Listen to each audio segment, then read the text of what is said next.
You've been chasing peace like it's somewhere out there in a calmer mind, in fewer problems, in a better version of you. But what if the chase is the very thing keeping you restless? They told you you'll find peace when everything's done, when you've healed, when nothing's wrong. But the truth? That moment never comes. And deep down, you know it. Because no matter how much you check off the list, no matter how quiet the room is, your thoughts keep running. Regrets from the past, fears of the future, what ifs, what next? Why can't I just sleep? Here's the secret Buddhist monks have known for thousands of years. Peace doesn't come when your life is perfect. It comes when your mind stops clinging. Clinging to control, clinging to identity, clinging to thoughts that were never yours to carry. And the practice that sets you free. It's not force, not escape, it's understanding. A quiet seeing that emptiness isn't scary, it's freedom. That the space between your thoughts isn't a void, it's a doorway. Tonight, we're going to walk through that door together. You'll hear teachings that dissolve the need to grasp, to fix, to hold on.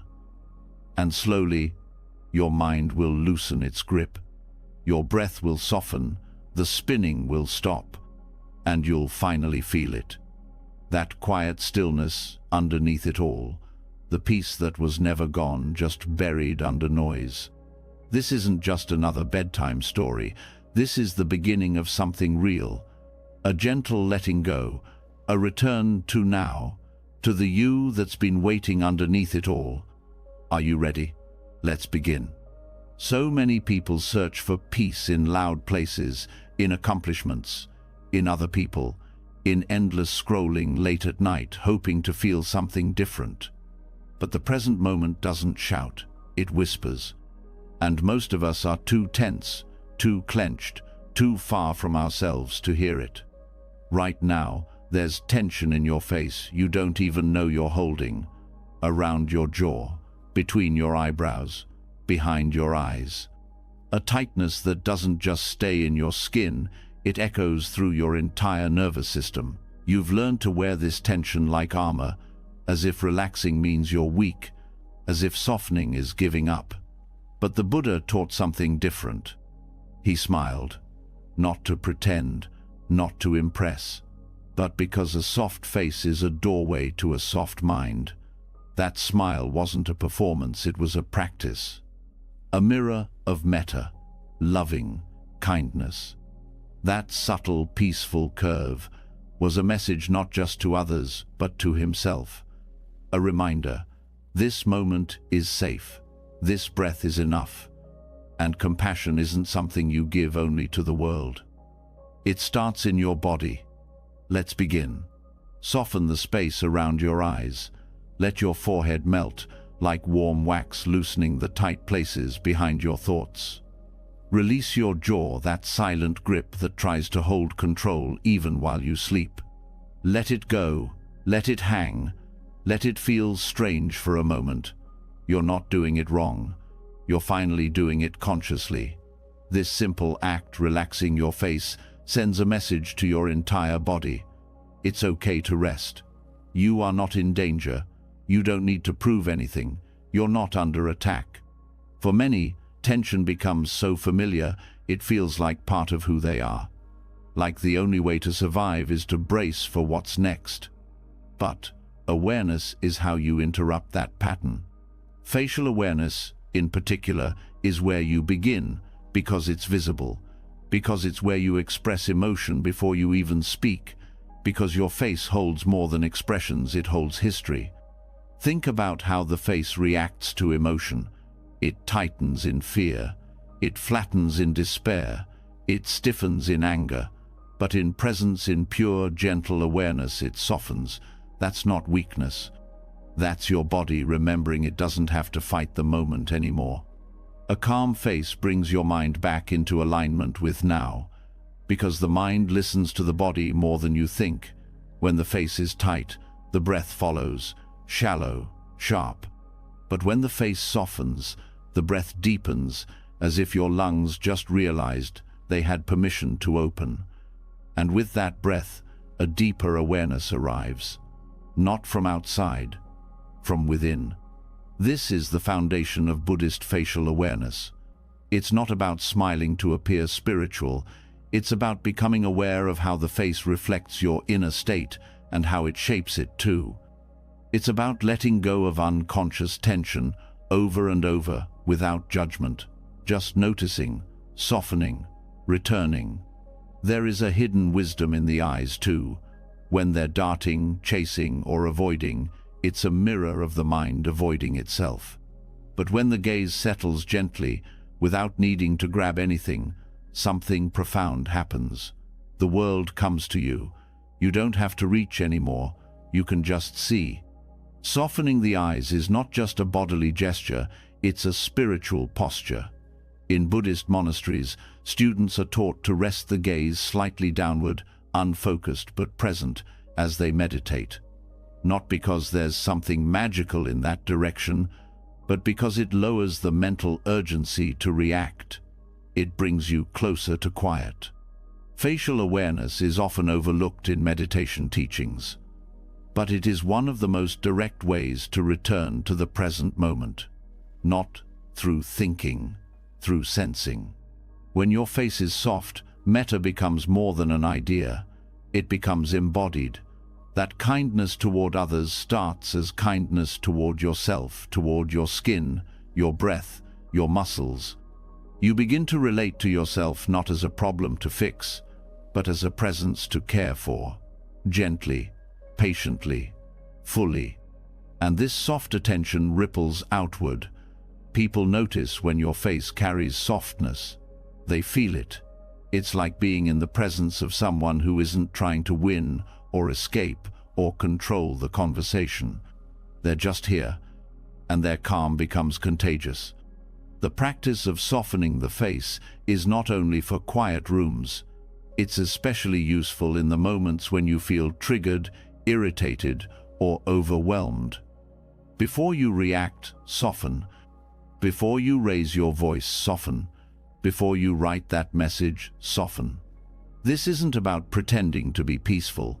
It's about inviting your nervous system to catch up with your higher wisdom. Try it when you're stuck in traffic. Try it in a conversation where you feel unheard. Try it when you're judging yourself. Soften the face, then speak. You'll notice your words change not just in tone, but in depth. Because when your face softens, your heart opens. And when your heart opens, even hard truths come out as offerings, not attacks. Science now echoes what ancient Buddhists already knew. The vagus nerve, a key player in our rest and digest system, responds to facial expressions. A relaxed face helps regulate stress. It shifts you from survival mode to presence mode, and presence is where your power lives. This is not a one-time fix. It's a gentle habit, a secret return path. You won't always notice when the tension creeps back in. That's okay. The point is not to be permanently relaxed. The point is to be aware. And in awareness, you have choice. Each time you notice your face has tensed again, you get to begin again. That's the practice. No shame, no frustration, just beginning again. Even as you listen now, notice, have you tightened anything without realizing it? Your mouth, your brow, your neck, breathe into those spaces. Let them melt. You don't need to hold so much. This softness doesn't take away your strength. It's where your real strength begins. Because it takes courage to be present without a mask. It takes trust to let go of armor. And it takes love to sit with what you feel without trying to escape it. You'll also notice something surprising. As you soften your face, your thoughts change. The mind mirrors the body. A harsh expression fuels harsh thinking, but a gentle expression invites gentler thoughts. That inner critic, it starts to quiet. Not because you silenced it, but because it doesn't feel as welcome anymore. Softening the face also helps you sleep. Many people don't realize how much physical tension blocks deep rest.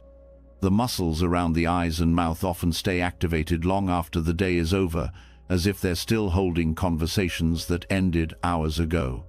When you soften your face before bed, you send a message to your whole being. The day is done. There's nothing left to solve. You are safe now. Let your cheeks fall away from effort. Let your tongue rest gently in your mouth. Let gravity hold you. You don't need to carry this moment. You just need to be in it. Some nights your thoughts will try to resist this peace.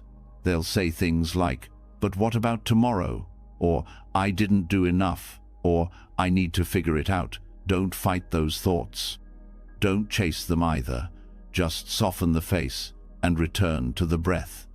Let the tension fade before the story fades. This is how the Buddha smiled, not as a performance, but as a presence. He wasn't ignoring suffering. He was offering a different relationship to it. One of kindness, of acceptance, of space. Your soft face can hold your sorrow. Your soft face can hold your joy. You don't need to pick one.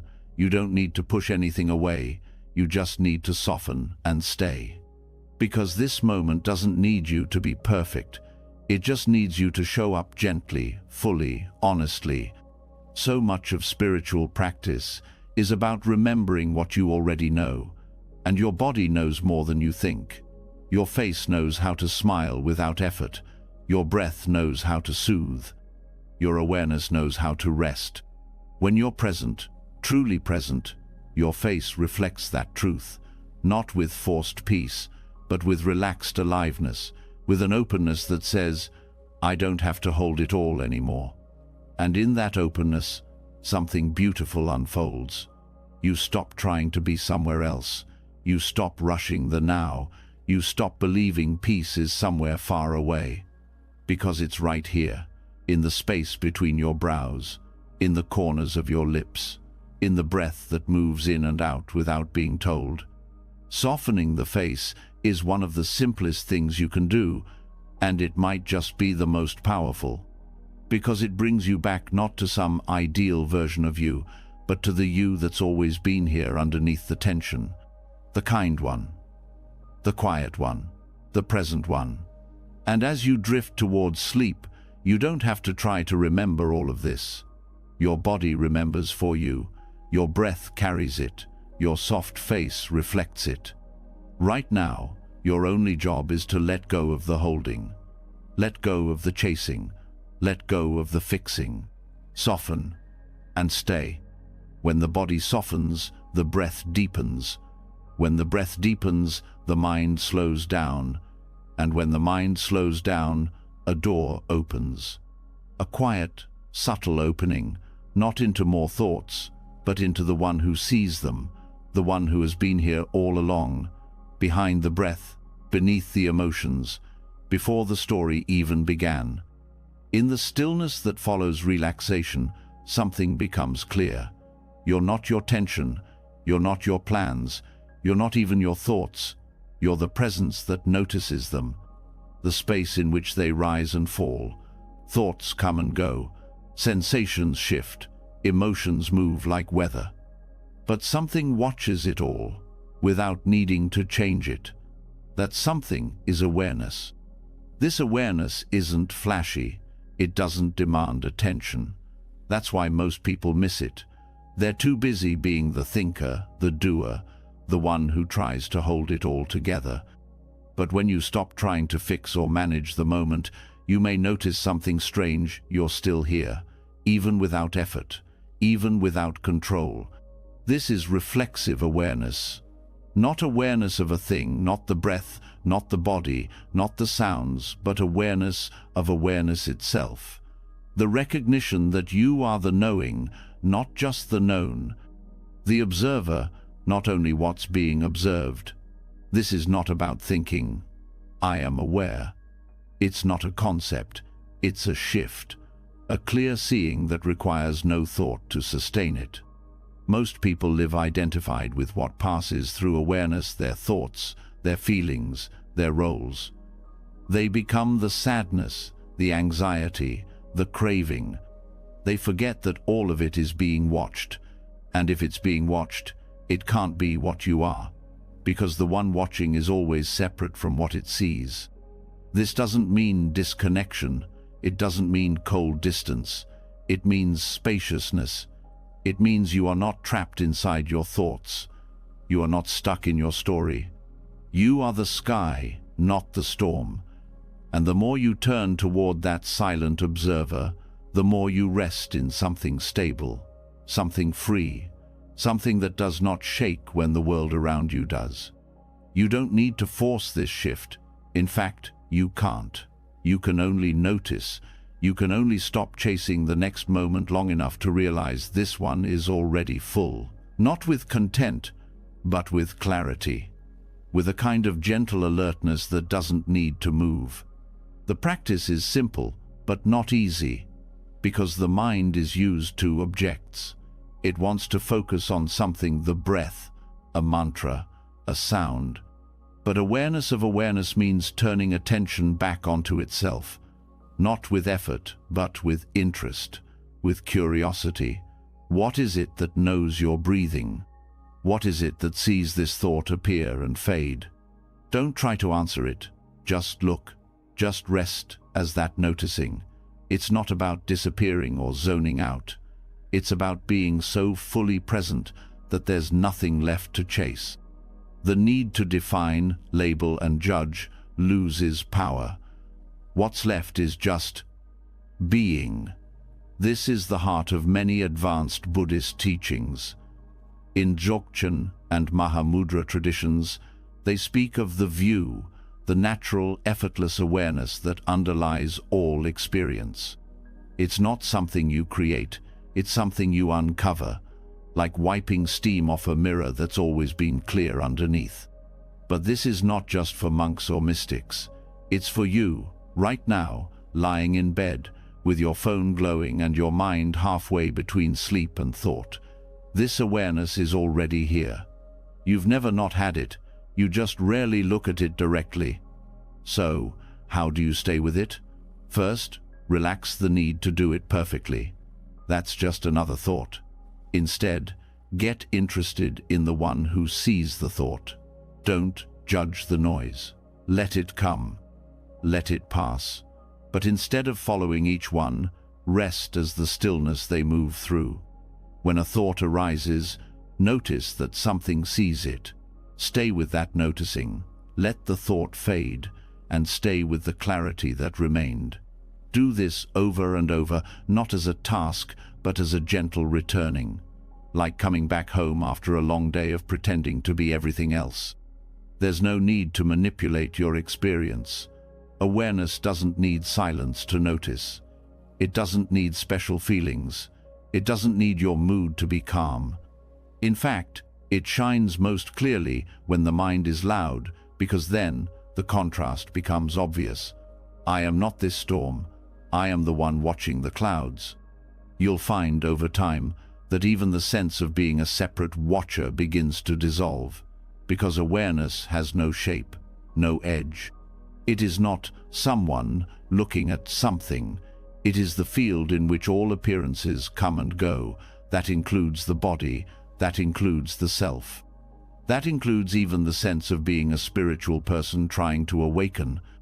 The moment you try to own awareness, you slip back into the dream. But the moment you rest, as it no grasping, no naming, something opens.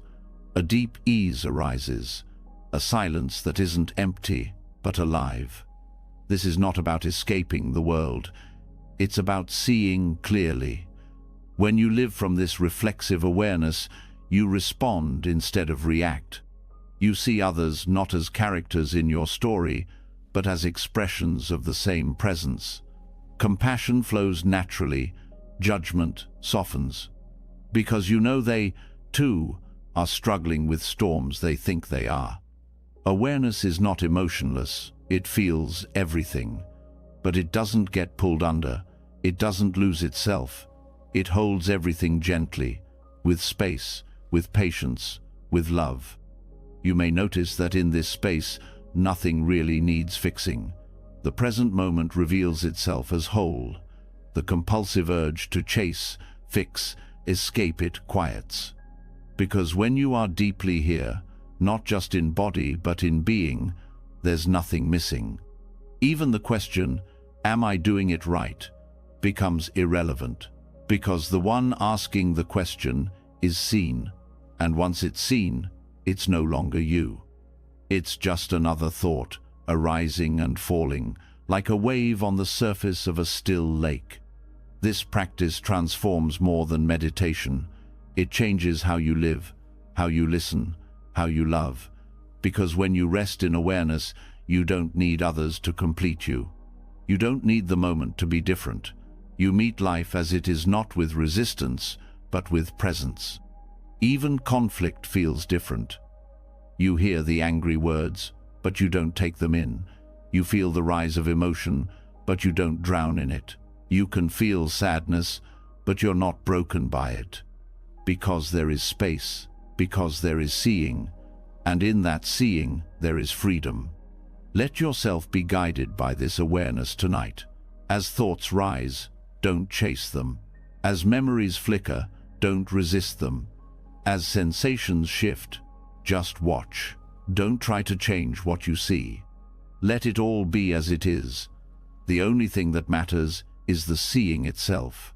And when you lose it, when you get caught in a thought or swept into a daydream, that's okay. Come back, not by force, but by recognizing that awareness was never gone. Only your attention wandered. And now it returns. Even as you drift toward sleep, awareness doesn't end. It becomes subtler. It remains as the background of dreaming, of rest, of deep silence. You don't need to hold on to it. You just need to let go of everything else. Tonight, let this be your practice. Not watching the breath, not focusing on the body, but gently, wordlessly, watching the watcher. Resting in the clear, open presence that is always here, even when the mind is loud, even when the world is messy, even when everything feels uncertain. This is your refuge, not because it hides you, but because it frees you, not because it makes the world go away, but because it shows you the truth behind it. You are not the storm, you are the sky. You are not the thought, you are the space it appears in. You are not the waves, you are the depth. There's nothing to figure out, nothing to hold. Just this. Stay here, in this simplicity, in this openness. Let awareness watch everything rise and pass, and know that none of it touches what you truly are. Just rest, just be. Even in silence, awareness remains. It doesn't fade when thoughts do. It doesn't depend on the breath or the body. It simply is, always present, always still. But if awareness is so steady, so infinite, why do we feel like we're constantly running out of time? The pressure isn't coming from the moment, it's coming from the mind's idea of time. There's this ticking behind your thoughts, this countdown that says, "You're late, you should have done more, you're running out." This isn't presence, this is stress disguised as structure. And Buddhist teachings point directly to this illusion that time, as we hold it in our minds, is not as real as we think. Shunyata, often translated as emptiness, doesn't mean that nothing exists. It means that things don't exist in the fixed, separate way we believe, and time is one of the biggest illusions we live under. It seems solid, but it's not. It seems real, but it's an idea. And once you see this, stress begins to lose its grip. Right now, you're not experiencing time. You're experiencing this moment, just this. Not the past, not the future, not the years or the deadlines, only this unfolding experience. The breath, the feeling of your body on the bed, the sound of this voice. That's all there ever is. What we call time is just the mind stitching together memories and projections and calling it real. This might sound strange at first, but look closely. Can you find tomorrow anywhere in your direct experience? Can you touch the past, except through thought? When you stop clinging to those thoughts, when you settle into presence, what remains? Nothing but now, and that now is timeless. The problem is that we've built our lives around a fabricated structure, schedules, clocks, deadlines. We've made time the master, and we've become its servants. Even in moments of rest, part of us is calculating. How long until I fall asleep? How many hours left? How much time did I waste today? But the now doesn't ask those questions. It doesn't count minutes. It doesn't measure worth in productivity. It simply unfolds fresh, spacious, unrepeatable. When you let go of your grip on time, you return to this unfolding. You start to live rather than track. This doesn't mean you stop being responsible or forget appointments. It means you stop identifying with the anxious voice that treats every moment like a race. You do what needs doing, but without the inner panic. Without that subtle voice that says, "You're behind." There is no behind in presence. There is only what's here. Shunyata also reveals that time has no fixed essence. Just like a wave can't exist on its own, it needs the ocean. Time doesn't exist apart from awareness. It's a mental construct, a map, not the territory. And when you mistake the map for reality, you suffer. You feel like life is slipping through your fingers. But the truth is, you're always in it. You can't fall behind life. You are life. Stress about time comes from comparison. You compare this moment to another, real or imagined, and decide whether it's enough. You compare your pace to others. You compare your age to some imagined timeline. You compare your progress to a goal you barely remember setting. All of this lives in thought. None of it is happening in the present. The mind holds on to past events as if they can be changed. It anticipates future outcomes as if they can be controlled. But in doing this, it leaves the only place where peace exists right now. Every worry about time is a story. Every regret, every rush, every not yet or too late, it's just mental noise. When you look directly, you'll see there's nothing there. This recognition brings freedom. Not freedom to do anything you want, but freedom from the fear that you're not doing enough. You don't have to outrun the clock. You just have to return to the moment that doesn't move. This moment has no age, no deadline, no pressure. It's whole on its own. It doesn't ask you to hurry. It welcomes you as you are. In Buddhism, practitioners are encouraged to sit and observe their thoughts. Not to get rid of them, but to see through them, to see their emptiness. When you sit and watch the mind talk about time, deadlines, expectations, you start to see how repetitive it is, how reactive, how unnecessary. You begin to realize the past isn't alive. It's a pattern in your mind. The future isn't waiting. It's a projection. Neither is holding you. Only your belief in them is. When that belief relaxes, so do you. Your body starts to follow. The muscles unclench. The breath deepens. The nervous system rebalances. Because time-based stress isn't just mental, it lives in your physiology. When the mind says, "not enough," the body braces. It prepares for failure. But when the mind sees there is no time but now, the body rests. This is why many meditation traditions use simple anchoring phrases like "just this" or "nowhere to go, nothing to do." Not to make you lazy, but to loosen the grip of false urgency. That urgency is a habit, not truth. And, like all habits, it can be replaced. Every time you notice yourself checking the clock, pause. Take one conscious breath.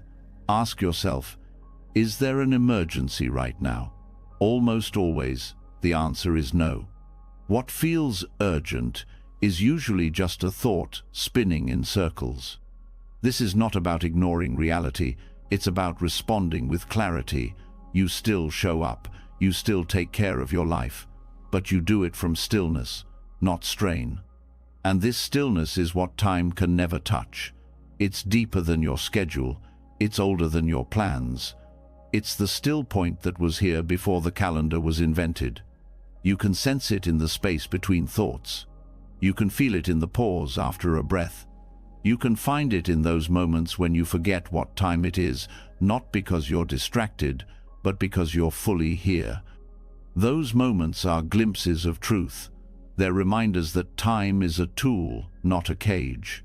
That presence isn't found in minutes or hours, it's found in awareness, in attention, in being. Even the body doesn't experience time the way the mind does. It's always in now. Hunger, warmth, tension, all sensations happen in the present. It's only the mind that tells a story of before and after. The body just is.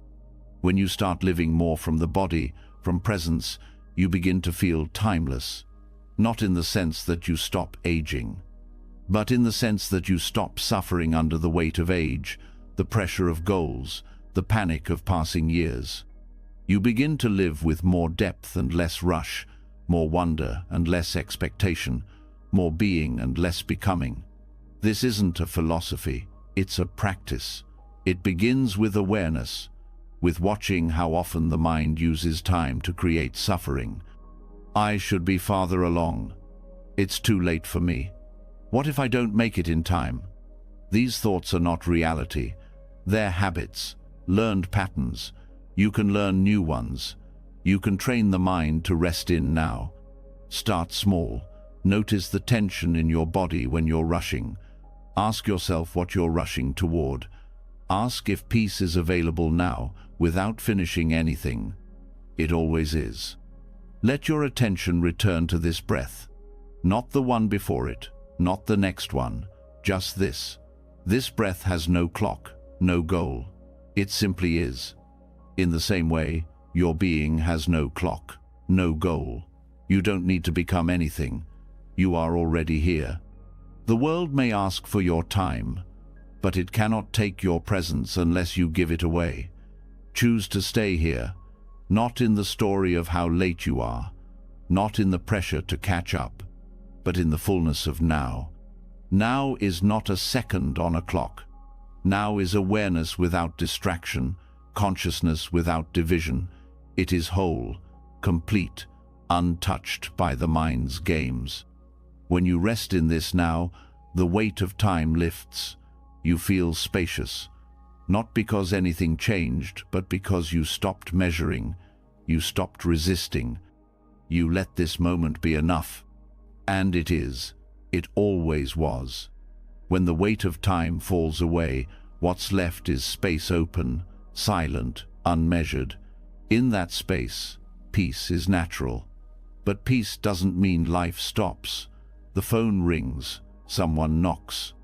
A loud voice cuts through the quiet. Suddenly, presence feels broken. The moment is no longer calm. Your body tightens, frustration builds. And the mind says, this wasn't supposed to happen. But the moment is never broken, only your expectation of it is. Interruptions aren't problems, they're invitations. Unexpected sounds, delays, disruptions. These are not mistakes in your practice, they are the practice. In Buddhism, even the most ordinary moment is sacred if met with awareness, and nowhere is this more true than in interruptions. Distraction is not a failure, it's a doorway. Every time you're pulled from presence, there's a chance to come back. The bell you didn't ask for might be the bell you needed. The car horn, the text message, the unexpected noise in the hallway. These can all be reminders to return if you meet them with mindfulness. This shift in perspective changes everything. Instead of fighting the world to stay calm, you let the world become your teacher. The interruption becomes a bell of awakening, not because it's pleasant, but because it's real. And mindfulness isn't about clinging to quiet, it's about showing up fully, even when it's loud. The reason interruptions feel irritating is because they collide with control. You had a plan for the moment, a rhythm, and the disruption throws that rhythm off. But the truth is, nothing was ever fully under control. The more you cling to a perfect moment, the more fragile your peace becomes. True presence includes disruption. It doesn't push it away. It doesn't wait for the noise to stop. It learns to meet the unexpected with interest, with patience, and even with gratitude. You can start to train this awareness by paying attention to your first reaction. When the interruption happens, when the message comes, when the person speaks, when the sound breaks the silence, what is your body doing? Does your chest tighten? Does your breath hold? Do you judge? Do you tense? The key is to notice. Not to change it, not yet. Just to notice what's automatic. Because what's automatic is often hidden, and once you see it, you have the freedom to choose something different. With time, you can learn to pause before reacting. The moment you hear the disruption, use it as a cue. Let it be a bell. Breathe. Drop the thought that says, "This shouldn't be happening." Return to your body, to your senses, to what is actually here rather than what was supposed to be. Sometimes the interruption will bring up irritation. Other times it might bring sadness, fear, or restlessness. Don't label the response as wrong. Let it be part of your experience. The interruption reveals what was already within you. The reaction is not caused by the sound, it is caused by the mind's resistance to change. Mindfulness invites you to let go of that resistance. Each time you do, you build resilience. You become less fragile, not because nothing affects you, but because you stop needing the world to stay still for you to feel peace. You learn to ride the wave instead of fight the tide. Interruptions also expose habits of mind, the rush to judge, the compulsion to fix, the fear of being thrown off. These are not flaws, they are teachings. Every reaction shows you something about how your mind operates. This is valuable, not because it feels good, but because it shows you where freedom is possible. Sometimes the interruption isn't external, it's internal. A sudden thought, a surge of emotion, a flash of memory. These too are part of the practice. Instead of pushing them away, meet them like you would a sound, with openness, with curiosity. Let them rise, let them fall, watch them pass. The more you practice this, the less power these moments hold. You start to realize that you don't need perfect silence to be at peace. You don't need the world to slow down. You only need to stop fighting what is. In Zen practice, everything is considered a bell. A child crying, a door slamming, even the sound of someone coughing during meditation, all of it is treated as a call to return. Not to escape, but to return to this exact moment, as it is. You can bring this attitude into your life wherever you are. When someone interrupts you mid-sentence, pause, feel your feet, feel your breath. Respond, not from urgency, but from presence. When a plan gets delayed, notice the tension, then soften. Let the delay become your teacher. This is not passive, this is powerful. It's not giving up, it's waking up. Because presence that only exists in controlled conditions is not real presence. But presence that meets chaos with calm, that is real practice. It's also deeply human, because life is unpredictable. People are unpredictable. You will be interrupted. Things will go off course. The power is in how you meet those moments. Start to play with this during your day. When your phone rings at the wrong time, take one breath before answering. When someone cuts you off in traffic, notice the surge, then let it pass before reacting. When your mind starts to wander, smile gently and return. Over time, these little pauses add up. They rewire your nervous system. They create space where reactivity used to live. And in that space, peace becomes possible not because the world is quiet, but because your awareness is deep. Interruptions also show you how attached you are to your preferences. You like things a certain way. You want your timing, your space, your rhythm. There's nothing wrong with that. But when those preferences become conditions for happiness, you suffer. Mindfulness breaks those conditions. It shows you that joy doesn't have to wait. That peace can be found even in the middle of a mess. That clarity can arise even when everything is noisy. The key is attention. When you give your full attention to what's happening, even if it's not what you wanted, you transform the moment. You stop labeling it as good or bad. You start to see it for what it is, just another part of being alive. That's what makes mindfulness powerful. Not that it protects you from life's messiness, but that it teaches you how to stay awake in the middle of it. Disruptions aren't enemies, they're mirrors. They show you how steady or shaky your practice is. They show you what you're still clinging to. And that's a gift, because you can't let go of what you don't see. Every time something throws you off, ask, what was I holding on to? What expectation got shattered? What part of me wanted control? Then breathe, release. Begin again. This is how practice deepens, not in stillness, but in motion, not in silence, but in noise, not in perfection, but in what interrupts it. Even now, as you listen, you may hear background sounds. The world doesn't pause for your practice, and it doesn't need to. Awareness isn't fragile.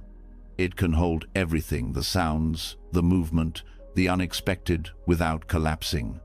This is what freedom feels like. Not distance from the world, but openness to it. Not insulation, but integration. You no longer avoid life. You meet it fully. You meet it kindly. You meet it with curiosity, even when it interrupts your plans. And you begin to see every moment is a doorway. Even the ones you didn't choose, even the ones you wanted to avoid. All of them lead you back to now, to breath, to awareness. Let each interruption become a friend, a call, a reminder. You don't need silence to be still. You don't need control to be calm. You don't need perfection to be present. You only need to be here, with this, as it is. Let that be enough. Let that be the practice. Not everything that awakens you comes with noise. Some things return you to presence with no sound at all. After learning to meet the loud and the unexpected with awareness, you begin to notice something quieter, something always present. It was there before the text, before the knock, before the mind reacted. It is the one thing that never left you, even as your thoughts scattered the breath. The breath doesn't demand attention. It doesn't compete. It waits. It moves without needing you to manage it. And yet, when you give it attention, something changes. You start to feel grounded, not in thought, not in ideas, but in something real, something here. The breath doesn't take you away from life. It brings you into it. This is why the breath is often called the middle path. It isn't just a tool to relax. It's not just for calming nerves. It's a thread that weaves through every layer of your being. It joins your physical body to your mind. It brings attention out of the spinning stories and into sensation. It doesn't belong to the past or future, it only lives in the now. When you're caught in distraction, the breath brings you back. When you're overwhelmed, it slows the rush. When your mind races toward unfinished plans or unresolved memories, the breath reminds you that you are not your timeline. You are not your speed. You are not your noise. The breath becomes a bridge, not just between thoughts and stillness, but between worlds, between the part of you that lives in memory and the part that only exists now. Between your human concerns and your deeper presence, it connects all opposites, movement and stillness, doing and being, effort and letting go. In Buddhist teachings, breath is more than air. It is life expressing itself. In Pali, the word for breath, anapana, refers not just to the in and out, but to the awareness of breathing. This awareness isn't about controlling, it's about joining, about allowing your attention to meet what is already happening, gently, without interference. This subtle meeting creates balance, not just mental balance, but a deeper sense of alignment. Because when the breath is steady, the mind is less scattered, the body relaxes. There's a return not to ideas or labels, but to presence, not to escape life, but to meet it fully. Most people take thousands of breaths each day without noticing a single one, and in that unconsciousness, they live disconnected from their bodies, from their feelings, from their experience. But breath awareness brings you back to your humanity. It reminds you that you are alive now, not in a concept, but in a felt reality. Breathing can also guide you through difficulty. When you're sad, the breath shortens. When you're afraid, it tightens. When you're angry, it holds. These changes happen quickly, without asking. But once you notice, you can work with them. You can return your breath to its natural rhythm, and in doing so, you return your system to balance. This isn't about ignoring emotion. It's about creating space for emotion without being taken over by it. A deep breath doesn't erase pain, but it softens the grip of it. It doesn't remove anxiety, but it reminds you that you don't have to be swept away by it. Breath is the first step in self-regulation. It is presence made physical. Every breath is also new. No two are the same.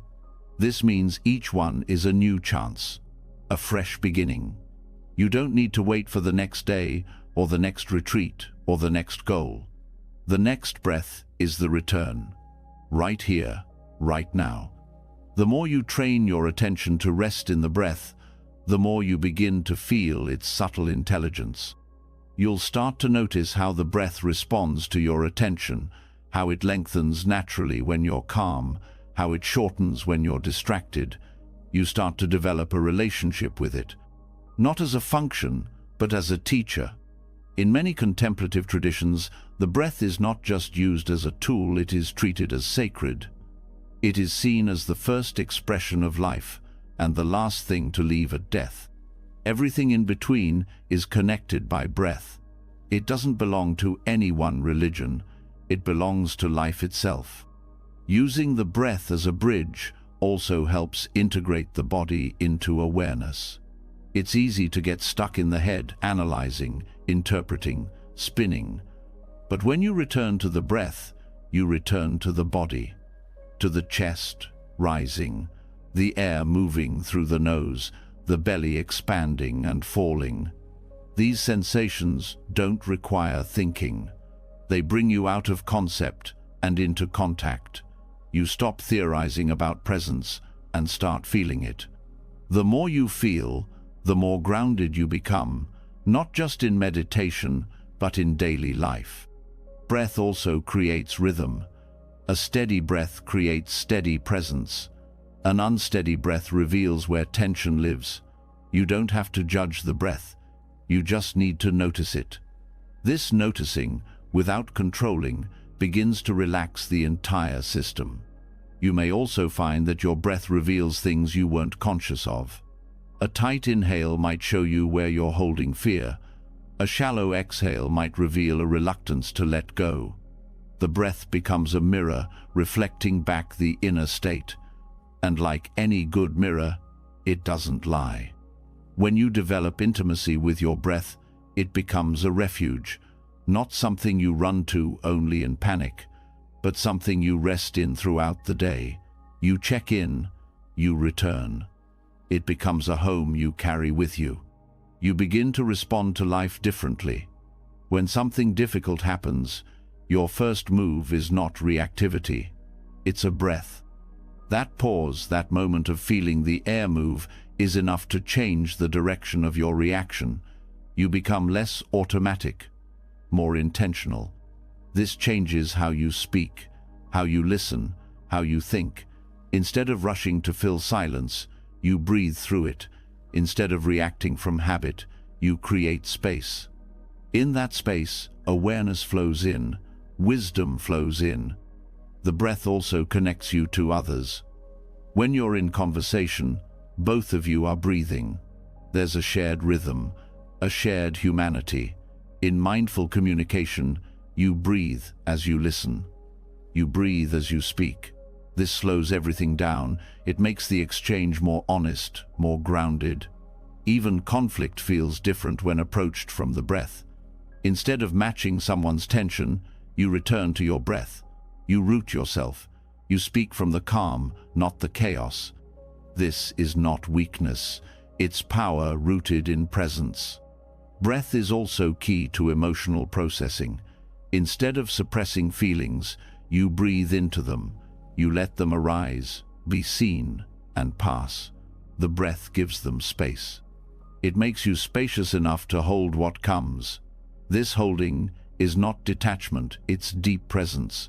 It's meeting your life without running. The breath also builds concentration. It gives the mind something steady to rest on. When thoughts pull you away, you return to the breath. You learn not to judge the wandering, but to appreciate the returning. Each return strengthens mindfulness. Over time, the breath becomes more than a focus point. It becomes a reminder of your choice. You can always return. You can always pause. You can always meet this moment again, with less urgency and more care. The breath is also kind. It doesn't punish. It doesn't argue. It gives and gives again. Even when you forget it, it continues. It supports you through every experience. And when you finally return to it, it welcomes you with no conditions. Breathing also reminds you of impermanence. Each inhale arises and fades. Each exhale leaves and is gone. Clinging to the breath is impossible, just like clinging to any moment in life. The breath teaches you to meet, to feel, to release. This is the rhythm of presence, of life, of awareness. You begin to live with more sensitivity. You notice subtle shifts. You respond to needs before they become emergencies. You feel more alive, not because your life changed, but because your attention did. The breath doesn't fix problems, but it prepares you to meet them with clarity, with steadiness, with a presence that isn't shaken by change. Every breath you notice is a return to this moment, not the idea of now, but the felt, lived, sensory now. It links your human body with something bigger, with awareness itself, with the mystery of being, with that quiet knowing that this right now is enough. Stay with the breath. Let it guide you. Let it show you what it means to be here. Not reaching, not escaping, not waiting. Just here, with what is, with the breath that brought you home. The breath softens the edges of thought. It opens the space between reaction and response. It creates stillness inside movement. And in that stillness, something else becomes clear. There's another voice in the room. Not the voice of the world, not the sound of breath, but a whisper in your own mind that never seems to rest.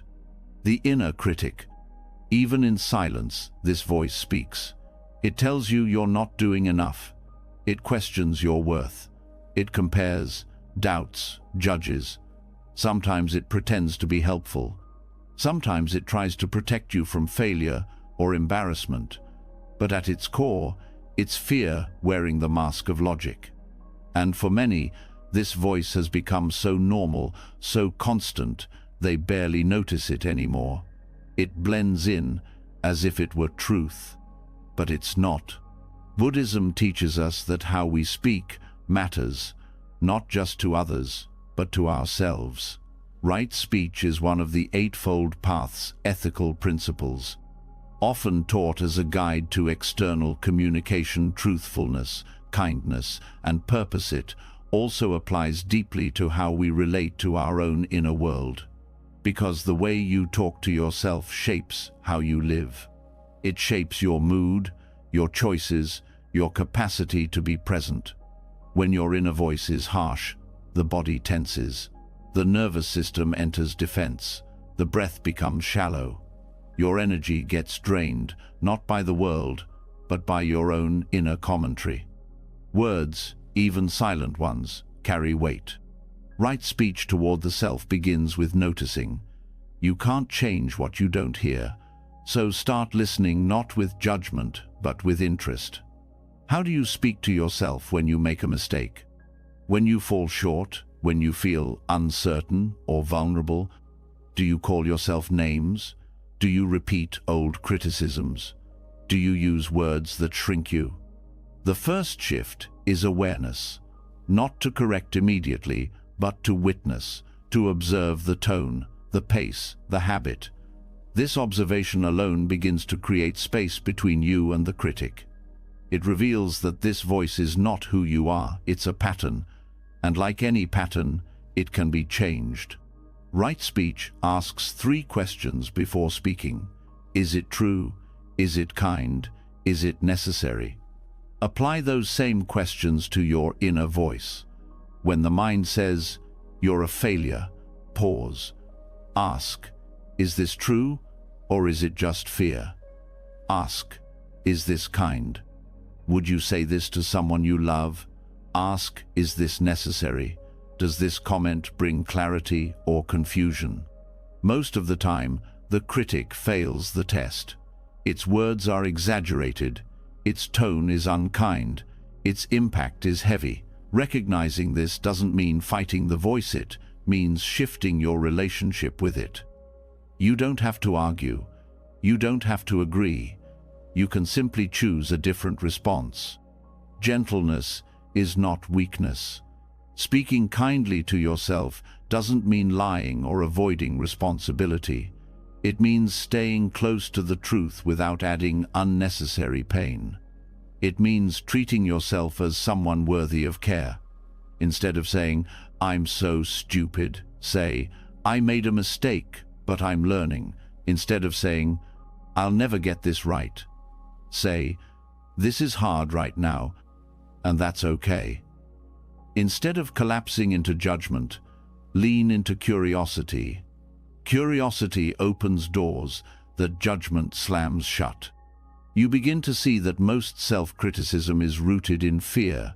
Fear of not being enough, fear of being rejected, fear of falling behind. But fear is not a good teacher. It may feel urgent, but it rarely brings wisdom. When you shift your inner voice from fear to compassion, something deep inside starts to relax. Right speech also involves timing. Speaking to yourself harshly in the middle of a struggle is like throwing a rock at someone who's already fallen. Wait. Pause. Let the emotion pass before you speak.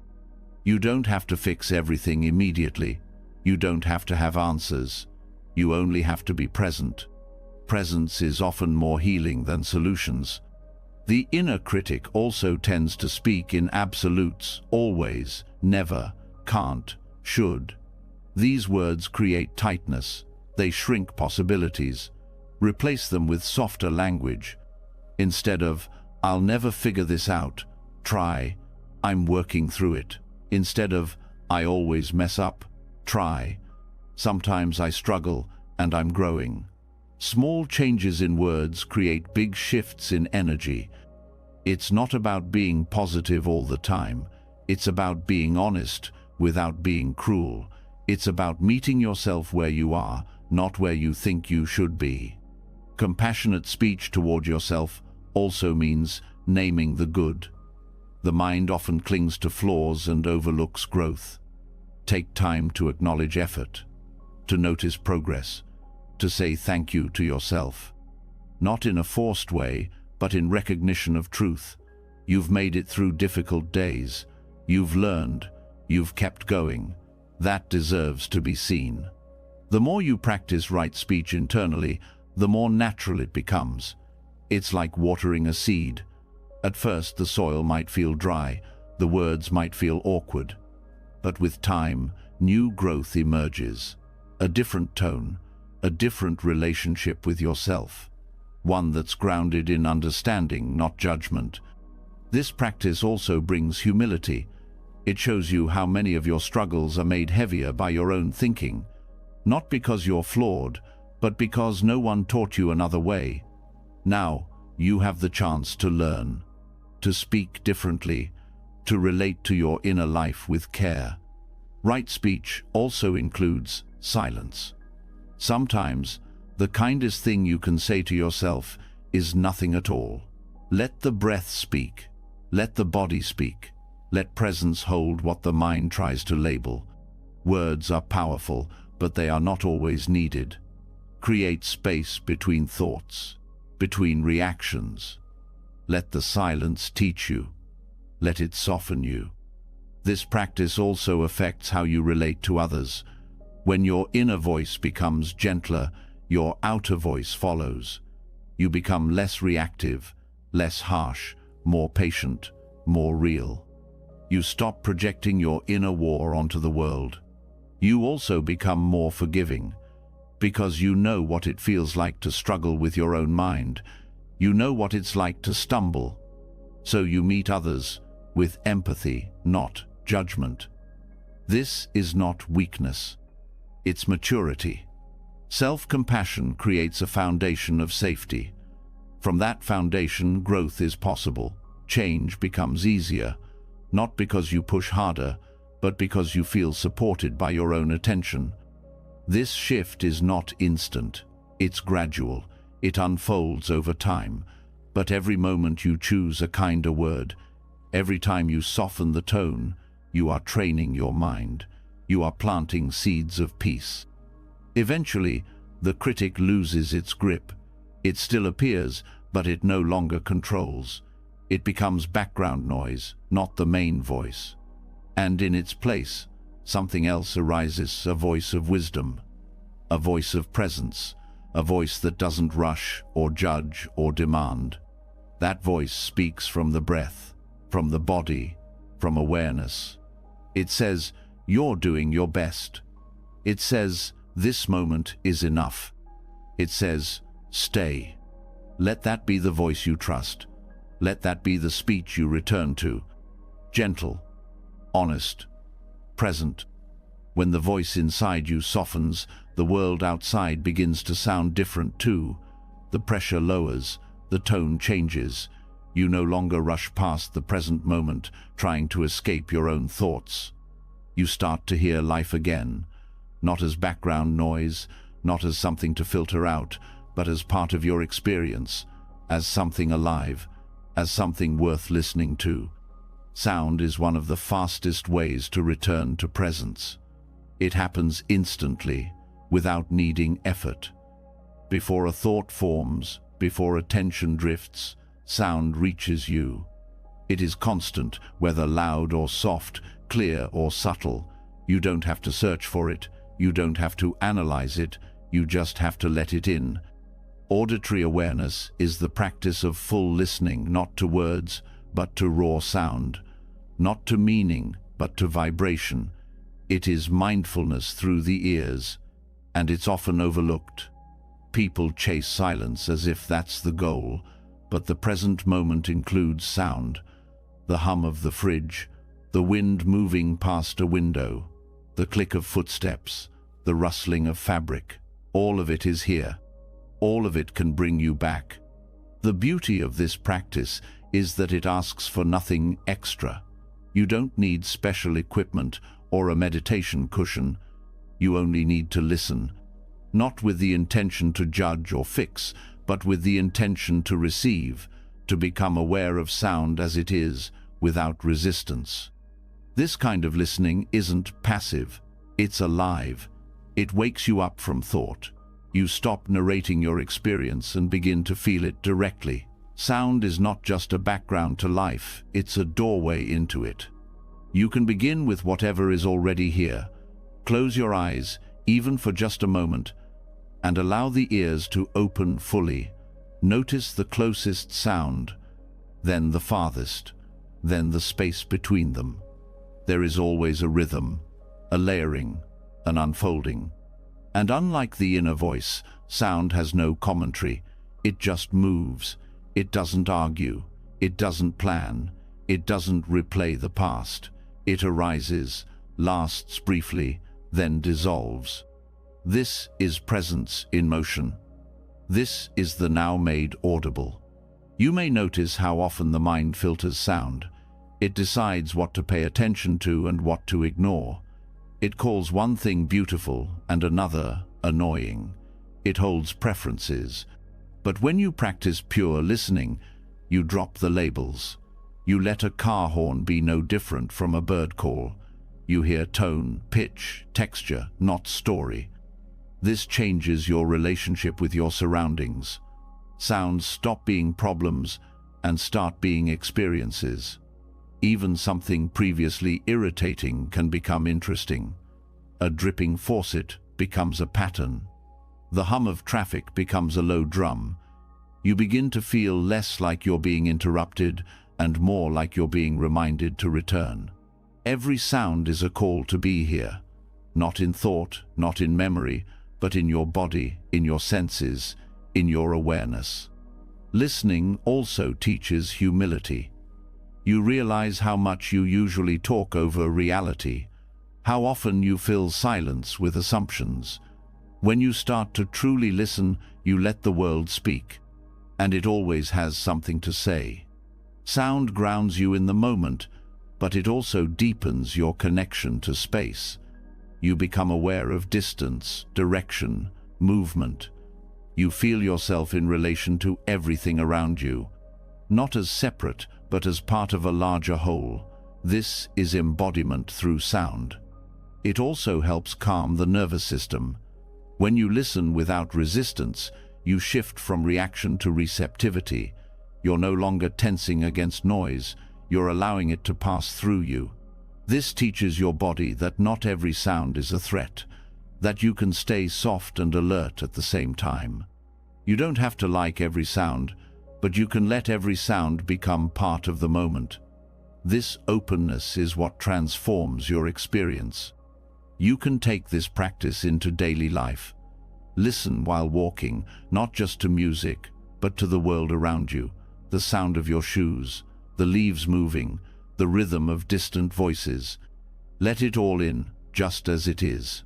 When you eat, hear the utensils, hear the chewing, the water being poured, the sigh that comes after swallowing. Nothing needs to be added, only received. Even during conversation, auditory awareness changes everything. You don't just hear the words. You hear tone, pacing, pauses. You become present with the person, not just their message. You stop preparing your reply and start truly listening. This changes connection. It brings depth. It creates space for understanding beyond words. Listening in this way also reveals your inner state. When you're tense, sound feels intrusive. When you're open, sound becomes part of the flow. Your reaction to sound teaches you about your relationship with the present. And it's not just about external sound. Internal sound matters too.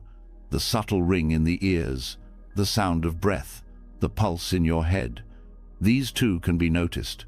They are part of your landscape, and they shift as your awareness deepens. There's also the silence between sounds. This is not emptiness. It's not a blank. It's a space full of awareness. It's the background that holds every note, every tone. When you rest in this silence, you're not escaping sound, you're feeling its container. You begin to notice the ebb and flow. Sound, silence, sound again. Awareness remains steady. You begin to sense the stillness beneath movement, the quiet behind everything. This is the sound of presence. Not something you hear with ears, but something you feel with your whole being. Auditory awareness can even support emotional healing. Music, tones, chants, all have been used across cultures for transformation. But even beyond structured sound, the act of listening itself can be healing, because it brings you out of mental loops, because it invites you back into contact with what is real. You're not asked to understand, only to hear, only to let go of resistance long enough to let life touch you again. There is something deeply honest about sound. It doesn't lie. It doesn't pretend. It can't be held or controlled. It arrives and leaves on its own. It teaches impermanence. It teaches surrender. And the more you practice listening, the more sensitive you become, not fragile, but aware. Aware of nuance, aware of change, aware of presence within movement. This awareness grows without effort. You don't have to analyze. You don't have to control your hearing. You simply have to return, over and over, to what is already here. Let sound guide you. Let it bring you back. Let it hold you in now. No thought is needed, no explanation, just this, just hearing, just presence unfolding in your ears. That is enough. That is the path. Sound draws you back to the moment again and again, not through force, but by its very nature, fleeting, honest, direct. When you stop resisting noise, you begin to hear clearly. And once you've learned to receive the world through your ears, without judgment, a deeper challenge begins to surface, not just hearing sound, but hearing people. Not just listening to the present, but listening to others, without inserting yourself into every pause. Conversation is where most people forget mindfulness. The attention that was steady during silence begins to drift.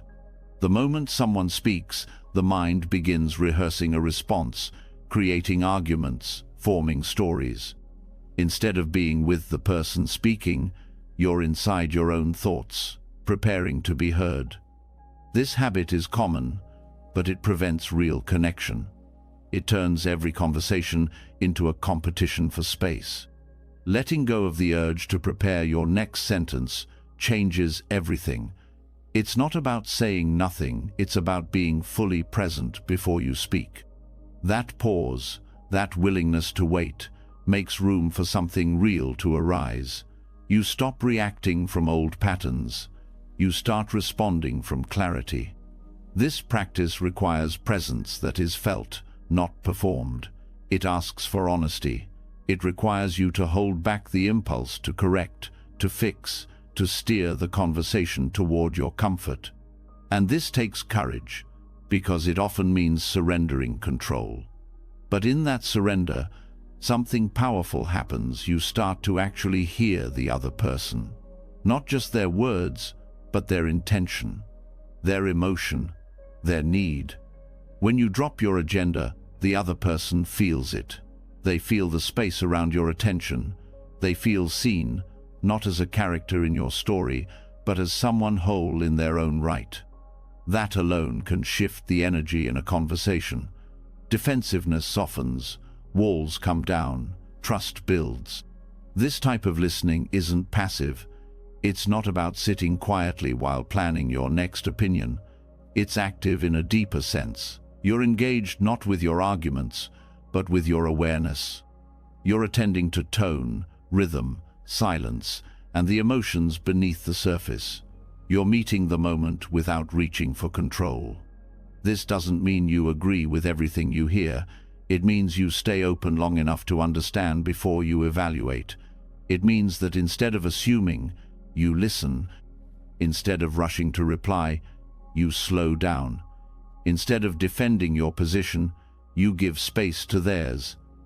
This shift doesn't just make you a better listener, it makes you a more grounded person. The mind often confuses speed with intelligence, but wisdom speaks slowly. It doesn't shout over others. It listens fully and responds when it's time. That timing matters. When you speak from presence instead of preparation, your words carry weight. They come from depth, not reaction. They serve the conversation rather than compete with it. One of the reasons people interrupt or zone out during conversation is fear. Fear of being misunderstood, overlooked, rejected. The mind races to protect itself. It wants to stay ahead. But this urgency disconnects you from the now. The need to be right replaces the desire to relate, and connection suffers. When you release the need to control the outcome of a conversation, you begin to trust the process itself. You realize you don't need to win, you don't need to prove, you only need to show up, fully, honestly, without clinging to your image or your role or your knowledge. Letting go of clinging in conversation also means letting go of assumptions. The mind constantly projects, filling in blanks, finishing sentences, interpreting motives. But mindfulness asks you to pause and consider, what if I don't know? What if I'm wrong? What if there's something here I haven't seen yet? This not knowing is not weakness, it's openness. It creates space for learning. It creates room for surprise, for growth, for discovery. It allows the person in front of you to be new rather than a repeat of your past stories.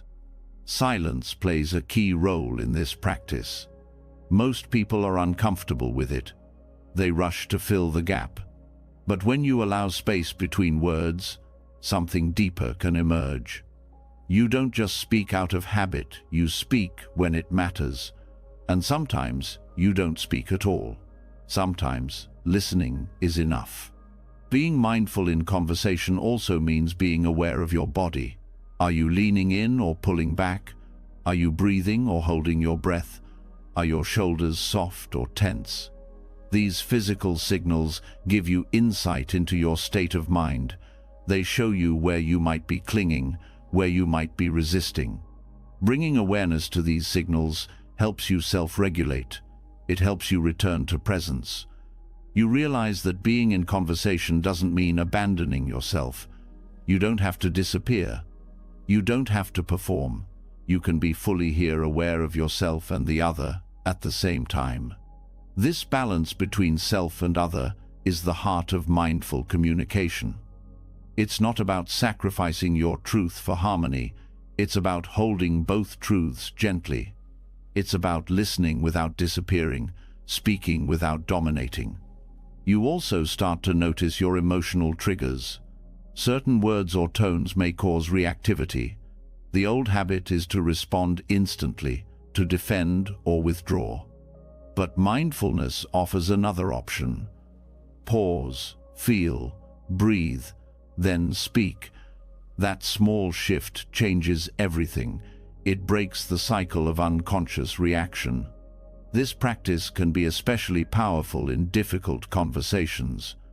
When emotions are high, the urge to cling is strongest. But if you can stay grounded, if you can listen without retreating, speak without attacking, then even conflict becomes a space for growth. You begin to see that the goal of conversation is not agreement. It's not control. It's understanding. And understanding comes from presence, not from winning. When you stop trying to manage how others see you, your speech becomes more honest. You stop editing yourself to maintain an image. You speak from truth, not from performance. This authenticity invites others to do the same. Non-clinging in conversation is also an act of compassion. It says, I care enough to stop planning my response. I care enough to let you speak without interruption. I care enough to be here. That care is felt. It's healing. Over time, this practice creates deeper relationships, not because you always agree, but because you trust each other to be real, to be present, to listen with the intention to understand, not to win. It also brings more peace to your inner life. The conversations in your head begin to shift. The same patience you practice with others starts to extend inward. You become less reactive, not just externally, but internally. You notice when your mind starts preparing, rehearsing, judging, and you come back. You breathe, you stay. You learn to trust that presence is enough, that you don't have to control everything to be okay. And as that trust deepens, so does your freedom. You begin to enjoy conversation again, not for the outcome, but for the connection. Not to impress, but to relate. Not to be heard, but to hear. You stop clinging to your next sentence.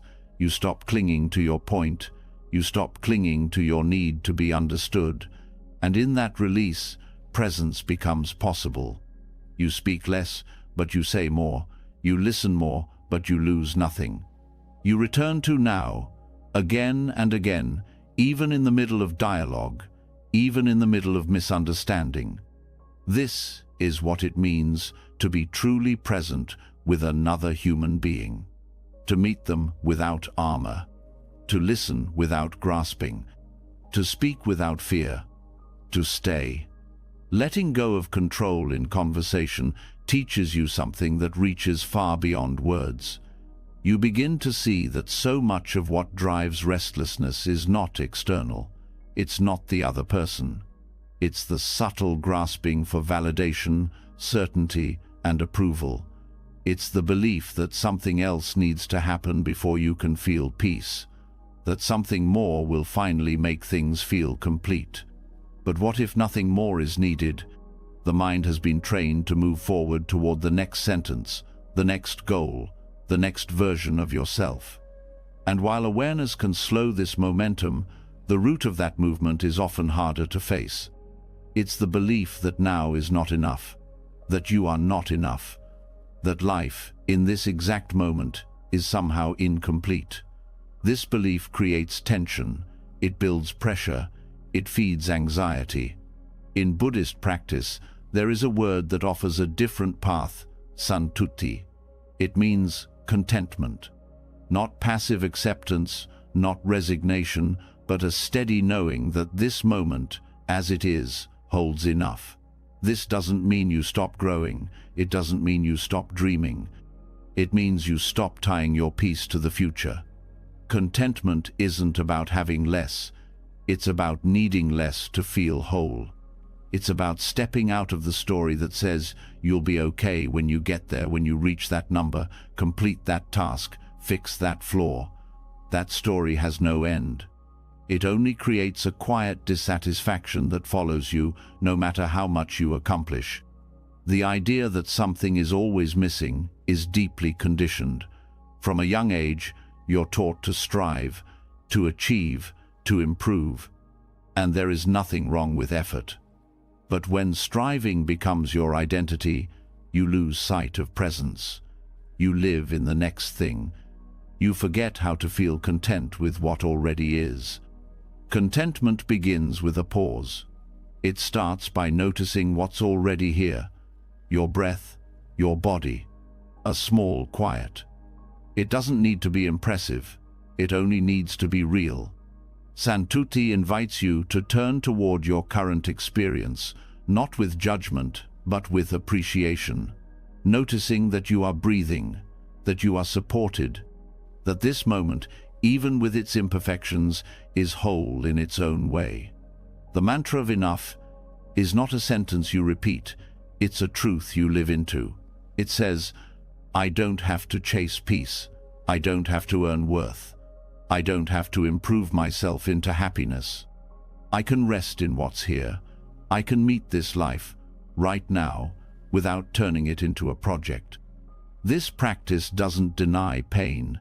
It doesn't ignore longing, but it holds those experiences with spaciousness rather than urgency. It allows sorrow to be present without becoming a problem. It allows desire to rise and pass without becoming your identity. You stop measuring yourself by what you haven't yet done. A big part of anxiety comes from a constant sense of lack, a belief that there's something you're supposed to be doing or being that you haven't yet figured out.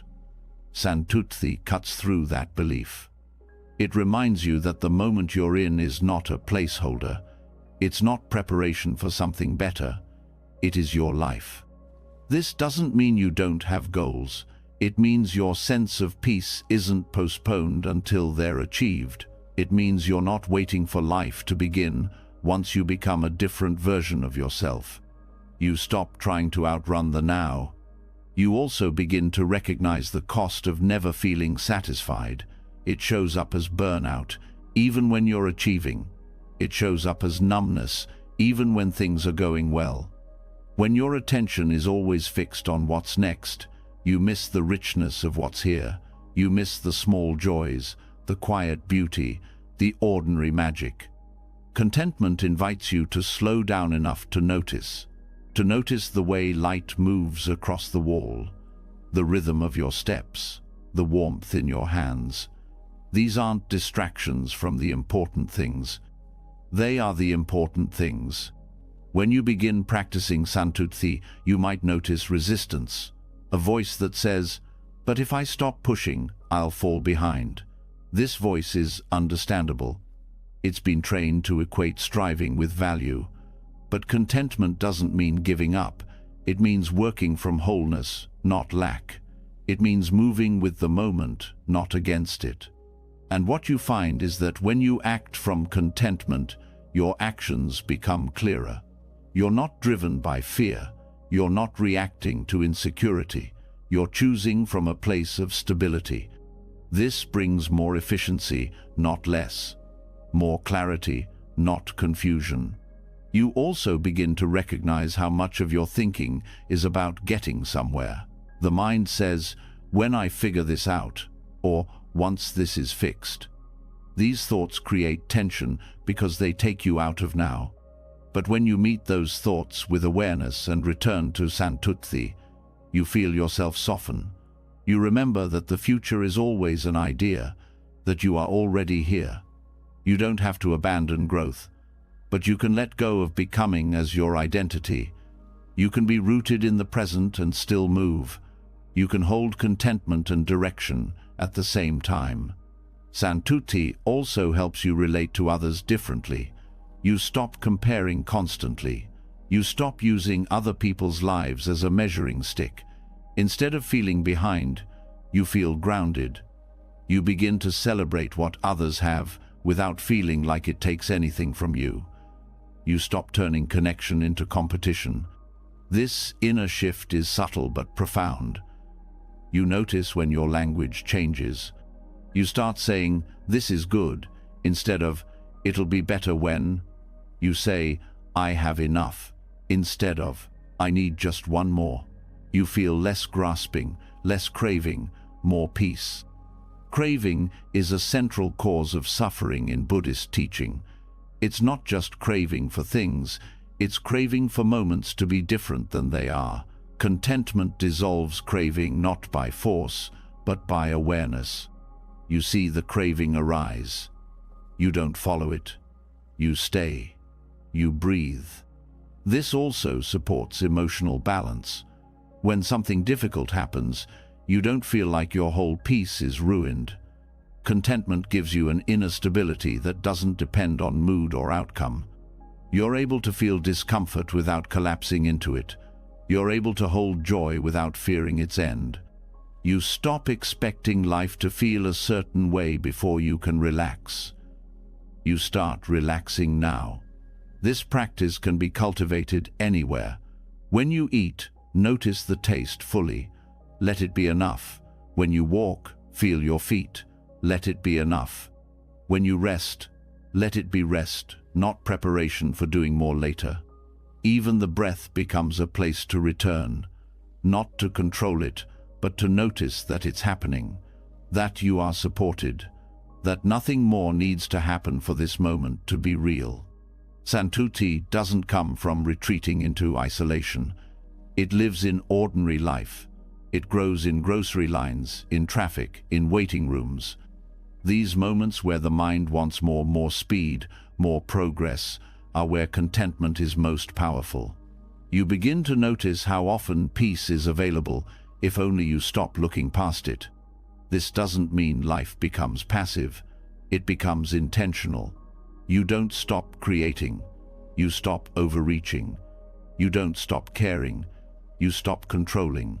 You trust that now is a place worth living in.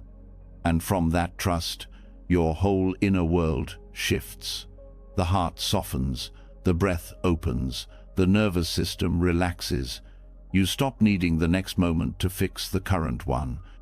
You feel the truth of this practice, not as a concept, but as a felt sense. You know it not in your thoughts, but in your body. in the shoulders dropping, in the hands unclenching, in the sigh that rises without effort. That is the sound of enough. Let it guide you. Let it teach you. Let it root you in a life that no longer needs to be earned to be felt. The breath slows, the body softens, and something inside becomes still. After learning to feel the weight of striving, you've begun to understand the quiet power of enough. Contentment allows space to open where urgency once lived. But in everyday life, that sense of peace is constantly tested. You're pulled back into reaction by one small thing, a message waiting to be sent. That moment, just before clicking send, might feel like nothing, but it carries weight, it holds energy, it reflects your intention. And that second, the one you often overlook, is sacred. So many misunderstandings begin not in what was said, but in how quickly it was said. So much regret lives in those few seconds of impulse. When something is typed in frustration, or shared too soon, or said with a tone that wasn't meant, there's no way to pull it back. But what if that moment became a doorway into mindfulness? What if the space before the send button was treated as a practice? In Buddhist teachings, mindfulness is not limited to silence or stillness. It includes action. It includes communication. It includes the decisions made in daily life, especially the ones made on autopilot. And in this world of speed, the pause before sending is one of the last places where awareness can return. This practice is not about hesitation. It's not about censoring yourself. It's about checking in with clarity, honesty, and intention. It's about ensuring that what you say reflects what you truly mean. It turns communication into a mindful act, not a reaction. When you pause before sending, the first question to ask is simple: why am I saying this? Not what is the content, not how it sounds, but what is underneath it. Is there reactivity? Is there pressure?